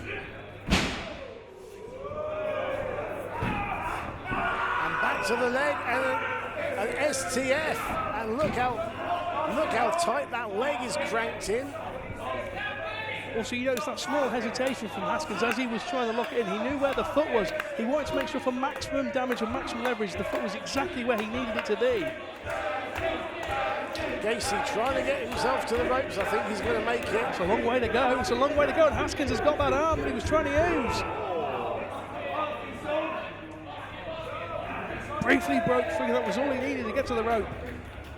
But like I said, what has really impressed me with this match so far is how Mark Haskins has been able to very quickly adapt to the situation that presents itself to him, and and take advantage of it. We saw with those dives to the outside, he went to dive, saw that Gacy was out the way and stopped short, and then repositioned himself to the other side of the ring where Gacy was, and now the strategy is going to those legs, and it's working very well for him.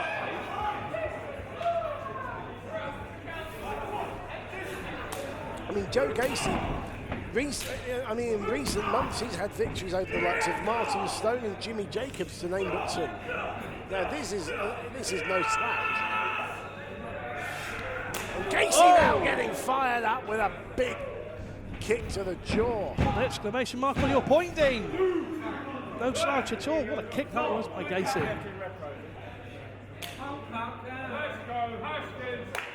And Gacy needed that, because I think Mark Haskins, it's fair to say, has had the better of this contest so far. Yeah. If it had been scored on points, Haskins would be ahead.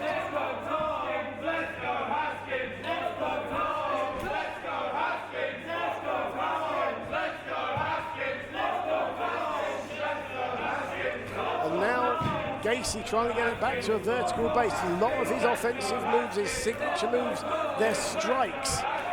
As you can see now. Look at Haskins' chest. Look at Haskins' chest. Look at all the cuts. Almost like welts, aren't they? Gacy's absolutely brutalised Haskins in those short months where he has had the control of the match. He has been devastating. Oh, and Haskins fires straight back. What a beautiful move by Haskins. That's the bridging armbar you're talking about. What a beautiful move by Haskins. He saw Gacy was coming towards him, so he stopped. He stopped, he cut his opponent down to size. And the IPW World Champion has his opponent in the middle of the ring. Gacy's trying to stand up. I've almost never seen anyone try to count an elbow by standing.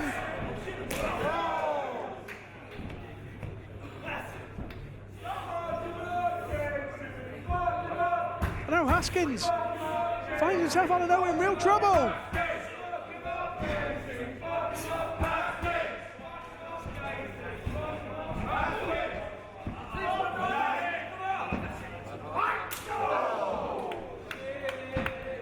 And Haskins going toe-to-toe, strike for strike. And look at the chest of Joe Gacy. Absolutely. Fair is fair here in this contest. Haskins will always give as good as he gets in these contests. If someone is trying to be more technical than him, he'll up his game technical. If someone's trying to outball him, he'll try and outball them right back. And again, Haskins there saw Gacy got out of the way, adapted his position to land on his feet.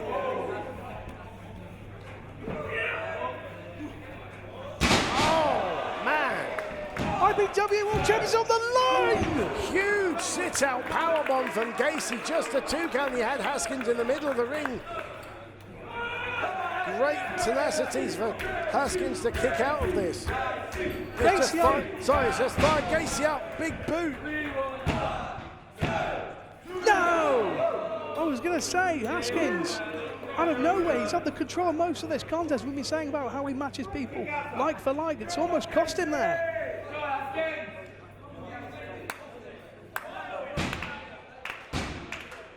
And you sense Gacy getting frustrated now.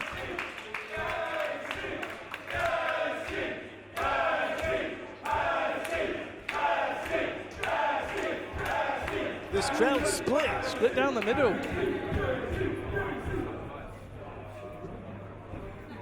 Is he going for another one, Dean? I think so.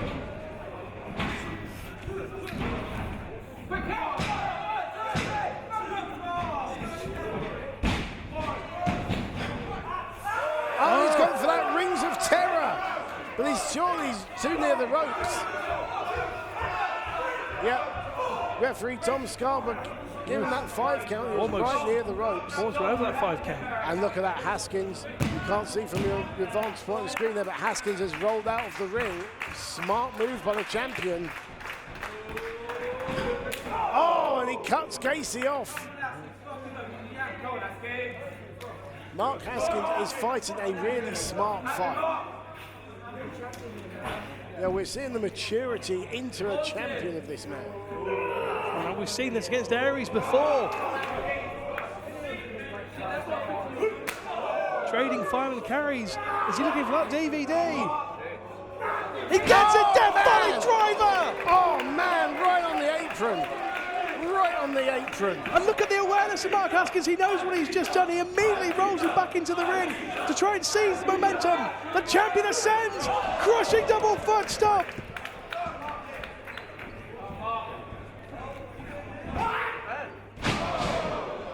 Middle of the ring, Dean! No!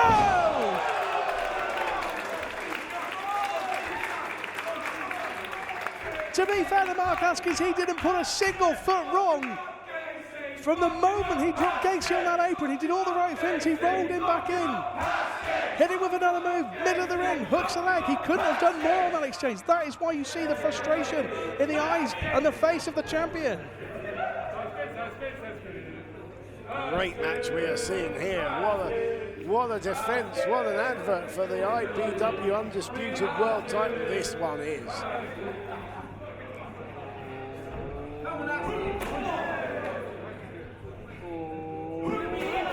And Haskins laying in those kicks just like Gacy did to him earlier.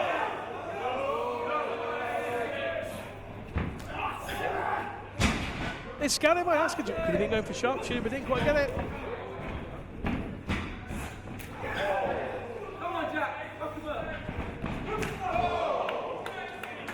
What velocity from Mark Haskins! Oh my God! Gacy's about to take the IPW title back to the States! No! Gacy thinks he's won it. Gacy thinks he's won it. The foot's on the rope, wasn't it? The ref Sure. says, yeah, the bell hasn't rung. The referee says, and as you can see there, Haskins' foot was on the bottom rope. Well, I'm not sure what's going on here, Dean. I mean, I can see the foot there now. You play to the whistle, you play to the bell in this game. The bell hasn't rung because the referee has quite rightly said Haskins' foot was on the bottom rope. I think that's what Gacy's questioning. Gacy, I think, was questioning whether the foot was on the rope at the time of the pinfall. Yes, it was. I saw it with my own eyes in the corner of right in the corner of our camera. Oh! Referee distracted. It's a low blow by Haskins. He's going for that sharpshooter. He was working towards it, Dean. He was. And it's over. He sits out. And what did I say about working to adapt to your situation? Here is your winner and still undisputed IPW World Champion, Mark Haskins! Joe Gacy, former CZW World Champion, he brought his A game. that Mark Haskins is on one of the runs of his career, and he still remains the IPW World Undisputed Champion. And you know what? We saw the whole match. Mark Haskins adapting to the situation, and he just took advantage of that. What a performance from Mark Haskins, the Hellbent one. He is continuing his IPW Championship reign. I don't think he can be stopped, Dean. It's going to take a brave man, a big man to stop him. He is on a roll. So as Joe Gacy makes his way back out here in Clapham, here's what we want to talk about now. We're talking about KFEB Events, one of the sponsors, Dean. They're They're up there somewhere. There's a banner above us, yeah. Well, it's someone, good friends of ours. I'm very much involved myself. We're running a good few events. I can tell you on the 25th of this month of May, we've got an evening with Jimmy Havoc in Brighton, and the very next night, the 26th, Jimmy Havoc in Manchester. But the big one, I'll tell you something, I cannot wait for this.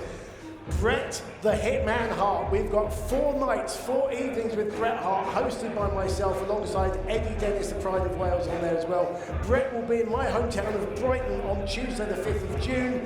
He's in Cardiff on Wednesday the 6th of June.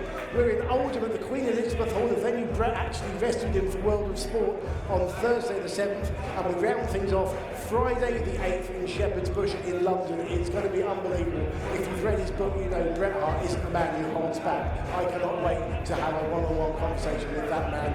It'd be great if you could join us. Go to kfabeevents.com to get tickets for all the details. Can't wait. Sounds great, but right now, thank you for the information. We're going to take it. It's champions versus champions. Tag team titles not on the line, but this is for more than that, it's for pride.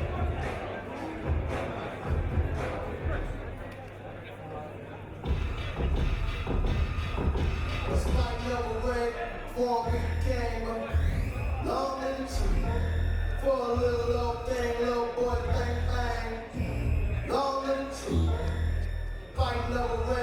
Going to be joined by the CZW Tag Team Champions first here, Dean. The Rap, Nate Carter and Dave McCall.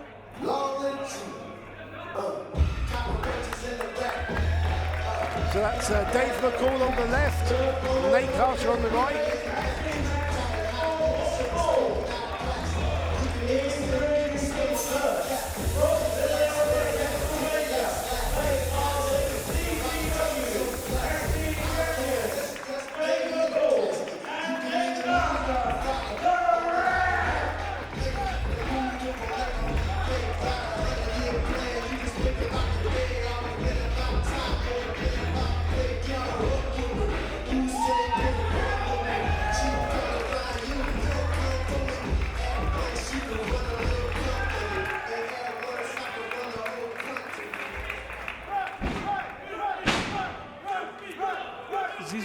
World Tag Team Champions are about to be joined by the IPW Tag Team Champions.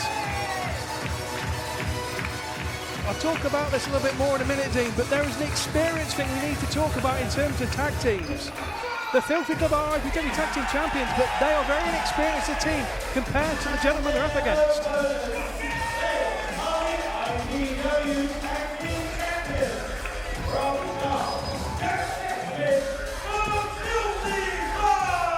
Jack Sacksmith last year came to the aid of Rob Sharp, and that is how the Filthy Club came to be.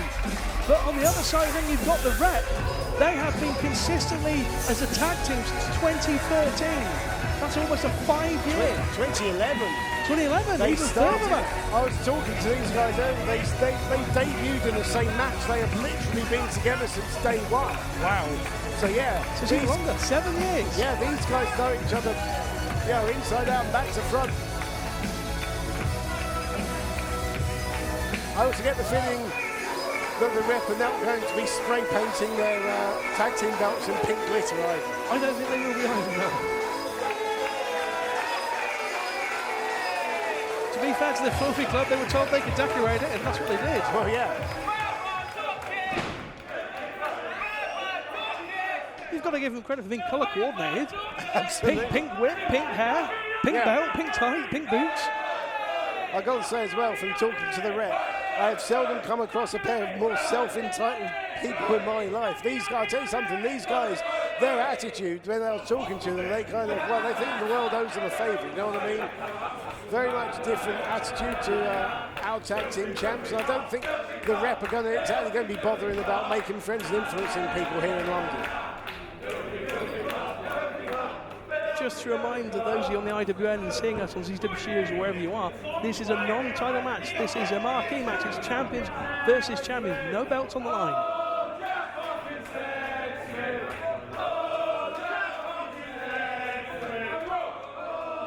The rep look completely unimpressed here. The rep don't look like the people who'd wear Ugg boots in the ring.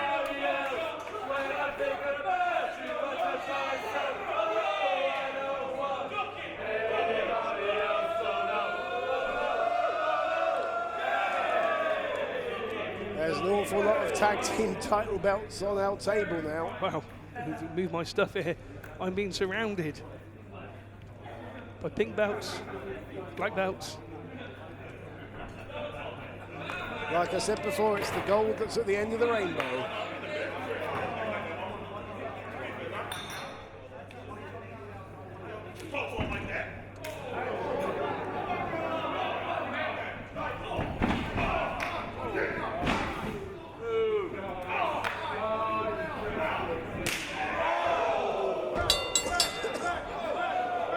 The bell's being called for, and this one is underway.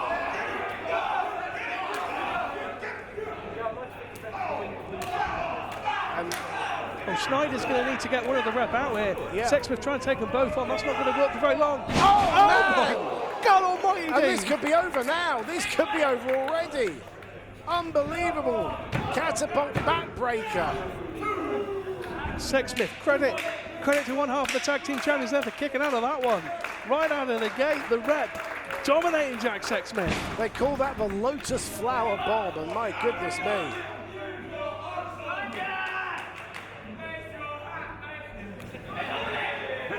And here we see the biggest size disparity between Nate Carter and Jack Sexsmith.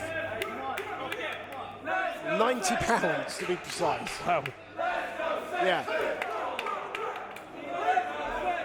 See, this is where that experience of being a tag team really comes into the fore. Trying to isolate Sexsmith, not just in that half of the ring, right in the corner. Yeah, they've clearly marked Sexsmith as the weaker link in their estimation, I hasten to add. You see that bit where Jack Sexsmith was hoisted up in the air by Carter, and it's almost like he teased that he could get close to Rob's shot, but not quite all the way to make the tag. Miscommunication by the rep. Can Sexsmith use this to get to his corner? Kick on the button. Sliced bread takes him down. And look at McCall's face. He could have got the cover there, but he's trying to make the tag. I think that's probably the wiser of the two decisions he had. I would agree, and in comes Rob Sharp, bigger, 6'4", 235, tallest man in the match. We know Sharp has been favouring his ribs in recent times. Let's see how they hold up in this contest. Looks to be doing fine at the moment, Dean.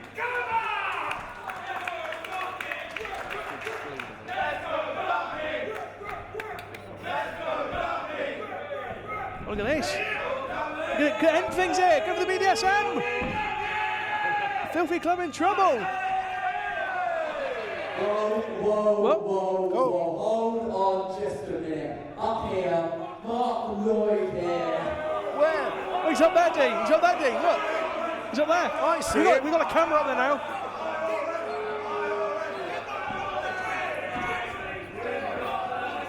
No one knows what's going on here. What's Mark Lloyd doing? What the hell's Mark Lloyd doing? I've no idea.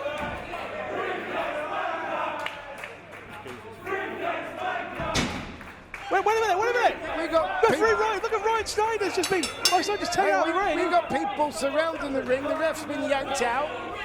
Who are these people? But it looks like this one is a no contest. What? Who the hell are these guys surrounding the ring? What's going on? I'm no longer associated with the anti-bum police, but Filthy Club after what you've done to me, it's my own personal mission to reclaim the IPW Tag Team Championships from you. Shut up. And I'll tell you what. Who are these guys getting in the ring? What's going on? Well, Mark Lloyd looks like he's one directing the traffic. Look at the ref. The Filthy Club. Quite frankly, I find you and Combat Zone Wrestling nothing more than barbaric. So, boys, get them. Oh, wait a minute. Oh, both tag team champions of the Mercy here. It's 5-on-4. Well, the rep of the Filthy Club seem to be holding their own here, Dean. Well, Mark Lloyd's got a little army together here, but it looks like our combined tag champs of IPW and CZW. Oh, they're going for the champagne toast. This can only end badly. The rep of the Filthy Club working together. Sweeping it by section, they're going over the BDSM or whatever is left. And Mark Lloyd's group. Oh!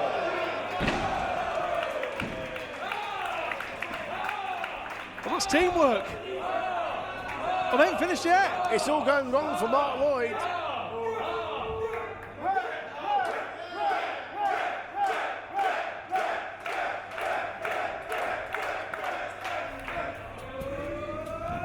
Lotus Flower Bomb! Oh, Mark Lloyd looks crestfallen. There's another fine plan that's gone wrong for him. Big one, that was the Flim Flam. We saw the Lotus Flower Bomb earlier. How it ended. That Flim Flam, that 3D flatliner from the rep.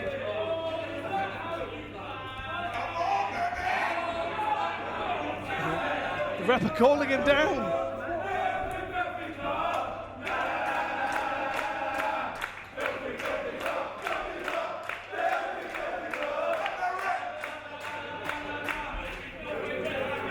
Chaos here. Well, the match has been thrown out.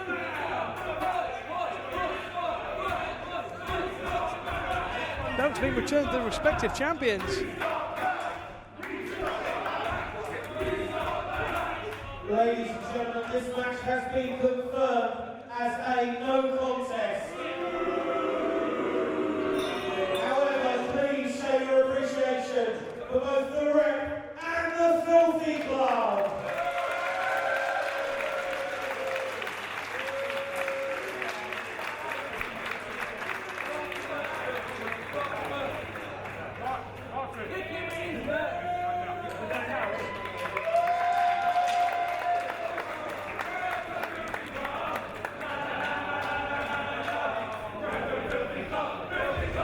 Well, it was champions against champions, and Mark Lloyd once more has a cunning plan, and it has come to naught. Poor Mark Lloyd. Didn't go to plan. But I'll tell you something, what we've got next, I don't know what the plans in the heads of the competitors are, but I don't want to be inside that headspace. We've got the ultimate death match coming up now. It's a transatlantic clash between the king of the death match of the European scene and the king of the American scene. It's the current holder of the CZW Tournament of Death in Jimmy Havoc against the 2015 Tournament of Death winner, Matt Tremont. Now, consider this a public safety announcement. If you're squeamish, if you're of a nervous disposition, if you're particularly attached to our canvas, you might want to look away now, you might want to go to the bar or go outside for a cigarette or something, because this is not going to be for the faint-hearted. This is going to be the ultimate in death matches. Are you ready? Sort of ready. Yeah. I'm sort of ready. Sort of ready. Yeah. Let's go to the ringside. Let's go to the world's most dangerous MC, Chris Hatch. The following contest is your main event of Extreme Measures 2018. It is set for one fall and is an extreme death match. Introducing first.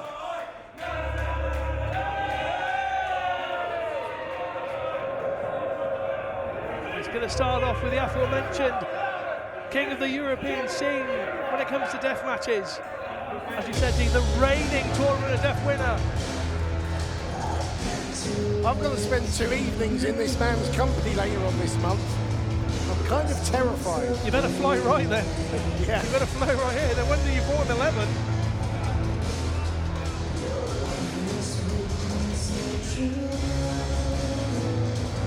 I had a spare lemon in my kitchen. I asked Jim if he wants it. And I'm presuming he said yes, please. He did. Manners are very important. So, Jimmy Havoc from Camden, not far from here. A man who's made London his home. A man who's had great results in this very building. He's faced Tommy Dreamer. He's faced Jimmy Jacobs.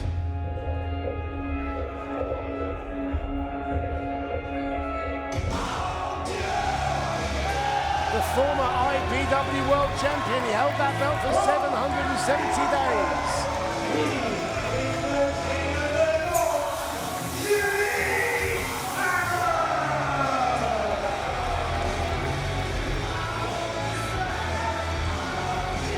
Oh, why is he looking under the ring? He's already looking.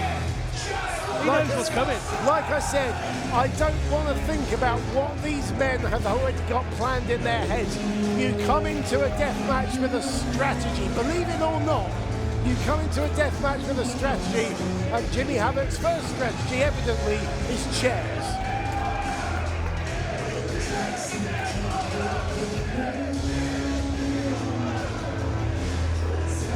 It is hometown advantage once more for the King of the Goths. As Dean has already alluded to, he's beat Tommy Dreamer in this venue. Very recently beat Jimmy Jacobs in this venue. Can he go all the way and take on the King of the American Death Match? This is basically, for want of a better expression, death match royalty. Absolutely. And this man, Matt Tremont, last year faced Atsushi Onita. You don't get any more extreme than Atsushi Onita. The man who just blew himself up for a living in this Mr. Explosion. They had a no barbed wire exploding baseball bat match. Yeah, you heard that right. Also, Matt Tremont is the only wrestler in history to win all of the great American Deathmatch tournaments. Despite how they probably hold him in such esteem in a way, it's a rare thing for Jimmy to actually have that for an opponent, mind you. But it really is the best of the Americans. Wow. And in the anticipation, Fever pitch here in Clapham. Right.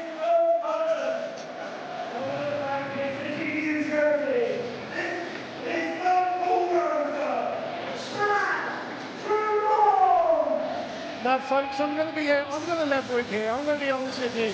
We will do our best to commentate on this, but sometimes actions speak louder than words, and well, I don't know what we're going to see, but I don't think it's going to be the most pleasant thing we've seen in our lives. It's King of the Goths versus a bulldozer, and that is literally what it's going to be. It's exactly what it says on the tip. This is the wrong seal of IPW main events. Thank you so much for joining us live in the IWA. And on CZW Studios, this has been a partnership production between one of the great British institutions and one of the great American institutions in professional wrestling. It's all come down to this. Referee Tom Scott, we're basically here to count the pinfalls.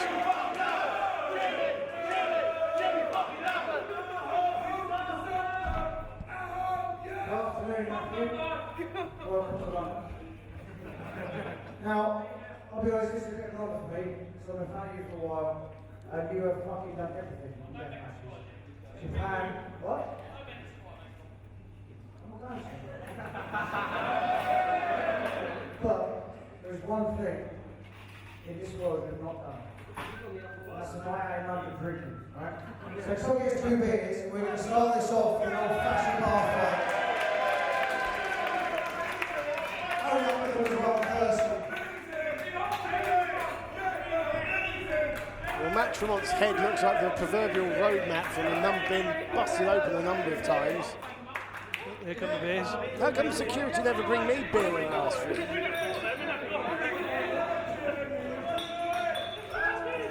This is starting off very civil. Very, Civilised. very civil indeed. This is how we should start shows. This is what we should do at the beer. We should have a beer. I'm with you on this one, Dean. We're ringing the bell.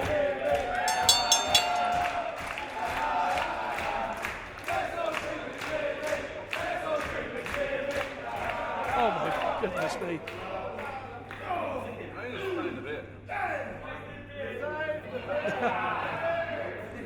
Needs to take regular breaks.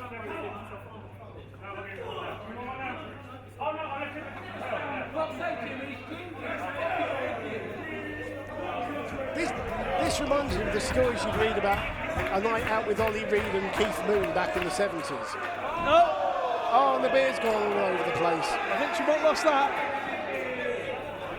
The beer fight belongs to Jimmy Havoc. Oh, no. I was going to say it's a health and safety risk, but I think that's the least of our worries.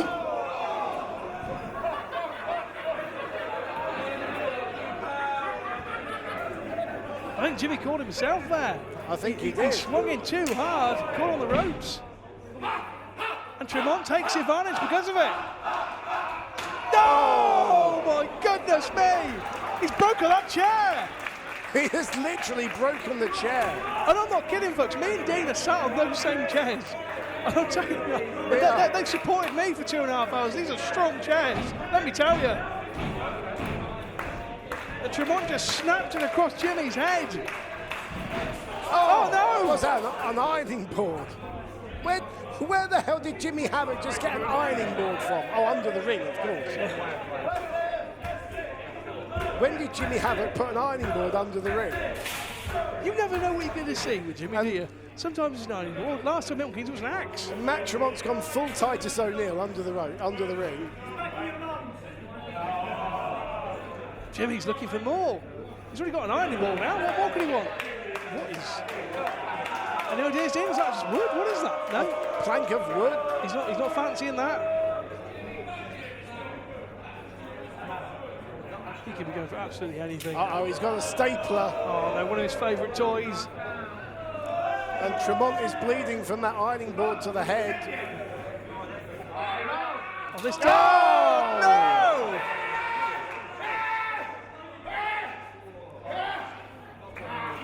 I've said it once, not many times. I never ever want to know what it is like to take a staple to the forehead from Jimmy Havoc. So I never thought I'd say the sentence, Tremont is bleeding from the ironing board to the head and a second staple. You'd have thought the staple would have stopped the wound, really. No! Oh, he's got a thin piece of wood. He's going to try and jab that wood into Tremont's head, into that wound. Oh! Oh, no!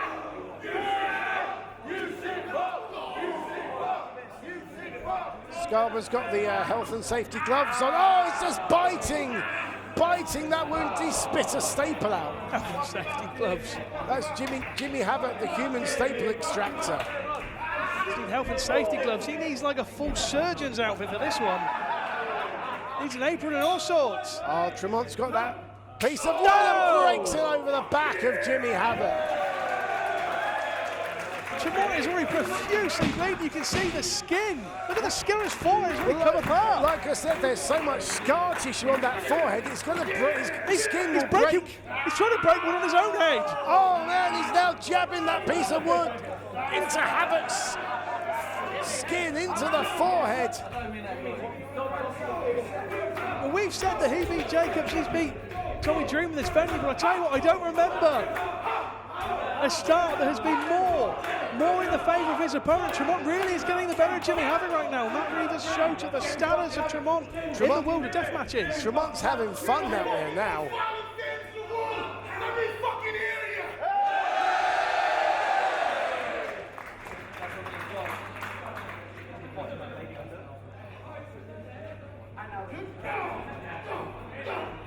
And I would not be surprised. We wait till he turns around, but I would not be surprised. Yeah, he's got to be bleeding. Yes, he is. Havoc is bleeding from that. Oh no! From that piece of wood to the head. He's got Jimmy's staple gun. Here's a memo. Oh! Come see me later in the office. And that's what you call a receipt.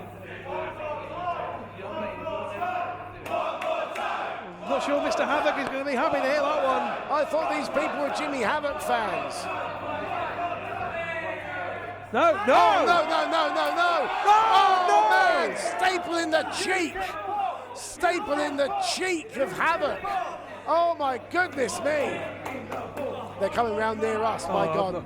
Please, don't come anywhere too near us. I knew I should have sat the other side of the table. I am ready to stand up and get the hell out of Dodge if I need to. And Tremont has got a table, and look at the demented look in his eyes. And look at that table. That's not the eyes, that's not the face of a normal man, that's the face of a deathmatch supremo in Matt Tremont, who knows exactly what he wants to do to that table. And I'm not kidding, either, Dean. That is the sturdiest table I've seen in this building. I'm going to stand up and take evasive action here, just in case it's needed. They are awfully close to our broadcast position, and I'm a very nervous man right now. And that piece of wood is going back into Havoc's face. The splinters digging. Oh, you can actually see the blood on the wood. That is horrendous. That is horrendous. And Tremont licks Havoc's blood off of his fingers. Tom Scarborough really is in a ceremonial role in this contest. Tom Scarborough is here to count to 3, or if anyone submits, to count, to officiate that submission. The rate they're going, they might call the coroner. Oh my God. And Tremont. No. Tremont is going up. And Havoc out the way. This is looking increasingly dangerous. There's not enough room to move, ladies and gentlemen. Havoc is going to try and superplex Tremont through the table from the top row. And Havoc swatted off, and thankfully they're back in the ring, and I think we can take our places back. Oh, my heart was racing. My heart stopped.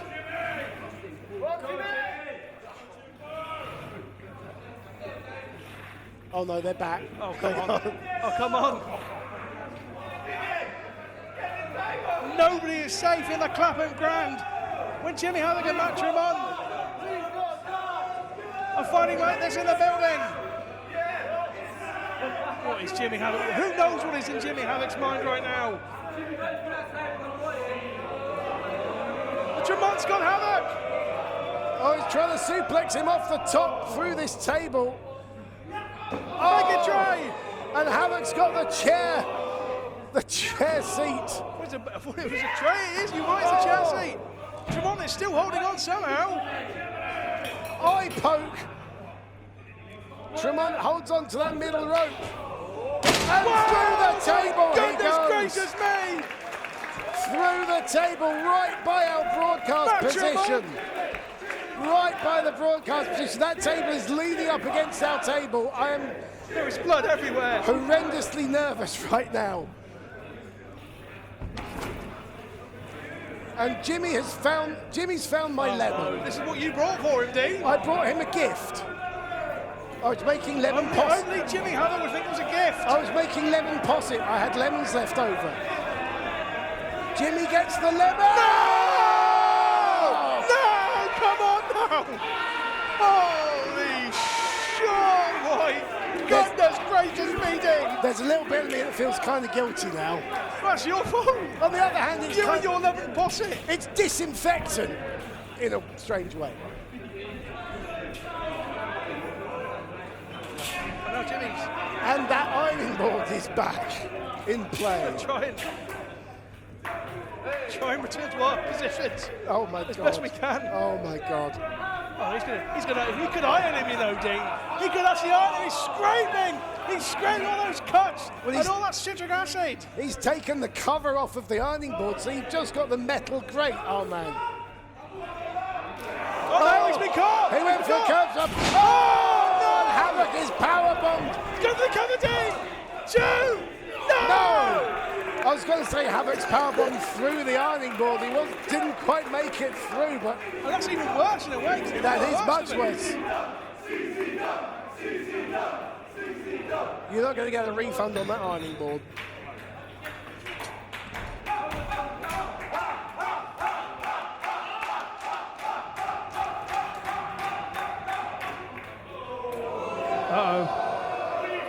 Has your iPad got blood on it, or are you okay? Well, luckily for me, it's an Amazon Kindle. They're more sturdy than the iPads. Other devices are available. Well, that powerbomb through the ironing board has certainly turned the tide in the favour of Matt Tremont, who now has a chair full of thumbtacks. And how many are in that bag? Lots. How many did he bring? The King of the Goss is in real trouble here. It's not very often we see Jimmy Havoc in this kind of position in a death match. Well, London is a wonderful place for shopping, and I'd imagine that Mr. Tremont went around some stationery stores. Oh man, he's taking Jimmy's pads off. He's taking Jimmy's shoes off. I think I know what's coming next. He'll be taking Jimmy's socks off. Oh yes. Ladies and gentlemen, if you expect this to be some sort of fetish, you are sorely mistaken. This isn't a fire walk. This is going to be a pin walk. Oh no. Oh man, Jimmy Havoc, barefoot and bloodied. No, he's... Tremont's got him. What's he going to do with him? No, not on the chair! Reversible Havoc, reversible Havoc! Out of all of this, a sunset flip in the death match. Oh, he's putting the foot into the wound! He's thumb to the eye, not thumb to the eye, toe to the eye. It doesn't feel right to say, does it? No. Leaps out of your mouth. I don't think I've ever had the position where one of us has to call something like that a toe to the skull.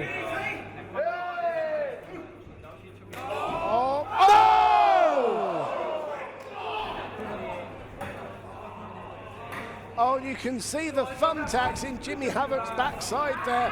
Oh, no. man. Oh, man. No! There is no give there. No! Oh, my goodness me. No! Oh, look at Jimmy Havoc's feet. Mr. Cameraman, can we get a close-up? Because there were thumbtacks, drawing pins. And when we say they were in his foot, we don't mean a little bit, we mean all the way. They were really embedded. Oh, man. Matt Tremont has nefarious ideas of what he's going to do with the native of Camden. No! He's got the leg hook, Dean! No! How on earth? How on earth did Jimmy Havoc find the strength to kick out of that with everything he's been through in this contest? Look at the state of this ring. Farewell to the canvas. To those people who sponsored the canvas and have got their names around it, I think this may be the end of this canvas. Havoc had got the stapler. Oh, he's still got the stapler. How many staples does he put in Tremont's head? Oh no, he's sticking the pins right in him. Tom Scarborough's carrying that seat around to give himself something to make a 3 count on. He looks queasy, doesn't he? Oh, he just stomped Tremont's head in those thumbtacks. Look at Tremont's head. Tremont has got the drawing pins, the thumbtacks stuck in his face, in those wounds. This is inhuman. He's walking across pins, blood, wood. Jimmy Havoc is a maniac. In bare feet as well. And Tremont rolls out the way and Havoc says, no, I know where I want you. Oh! So he DDTs him on the pile of pins to make sure he stays where he is. Tremont is now lying on the pins. He just pulled one out of his elbow. He's pulled one out of his head, but he hasn't got the strength to pull himself up from the canvas just now. And he's in a really bad position here, Dean. Havoc showing for Haskins. And there is Haskins. Well, we said that Jimmy Havoc wouldn't interfere in Mark Haskins' match, but Mark Haskins, no! Certainly interferes in Matt Tremont's match. The pins are sticking in the back of the American Deathmatch Specialist. They're going for that assisted. The assisted Rainmaker. Well, it's a death match. Anything goes. You can use what you want as a weapon. Drawing pins, ironing boards, Mark Haskins' foot. What are you on? You might notice, ladies and gentlemen, this is a no disqualification contest.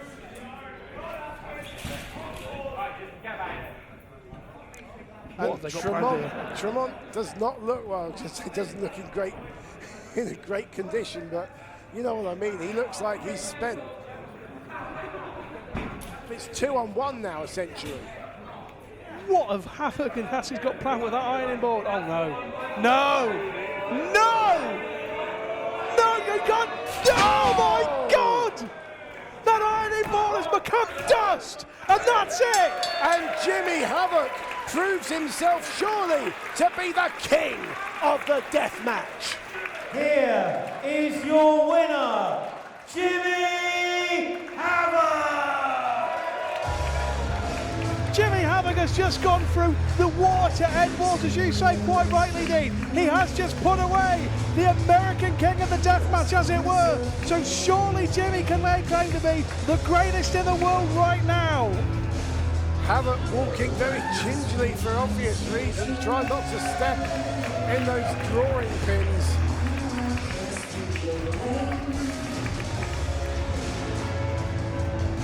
Oh, my goodness me, I'm taking a deep breath. Wow. Wow. Wow, indeed. We called it extreme measures, didn't we? We weren't lying. Hey, we didn't disappoint on that front. Trade descriptions won't be after us. My goodness me, well, Jimmy Havoc is victorious in London once again. Well, thank you so much for joining us on the IPW and CZW studios. For Dean Ayers and for everybody here, this is us signing off. Thank you so much, ladies and gentlemen.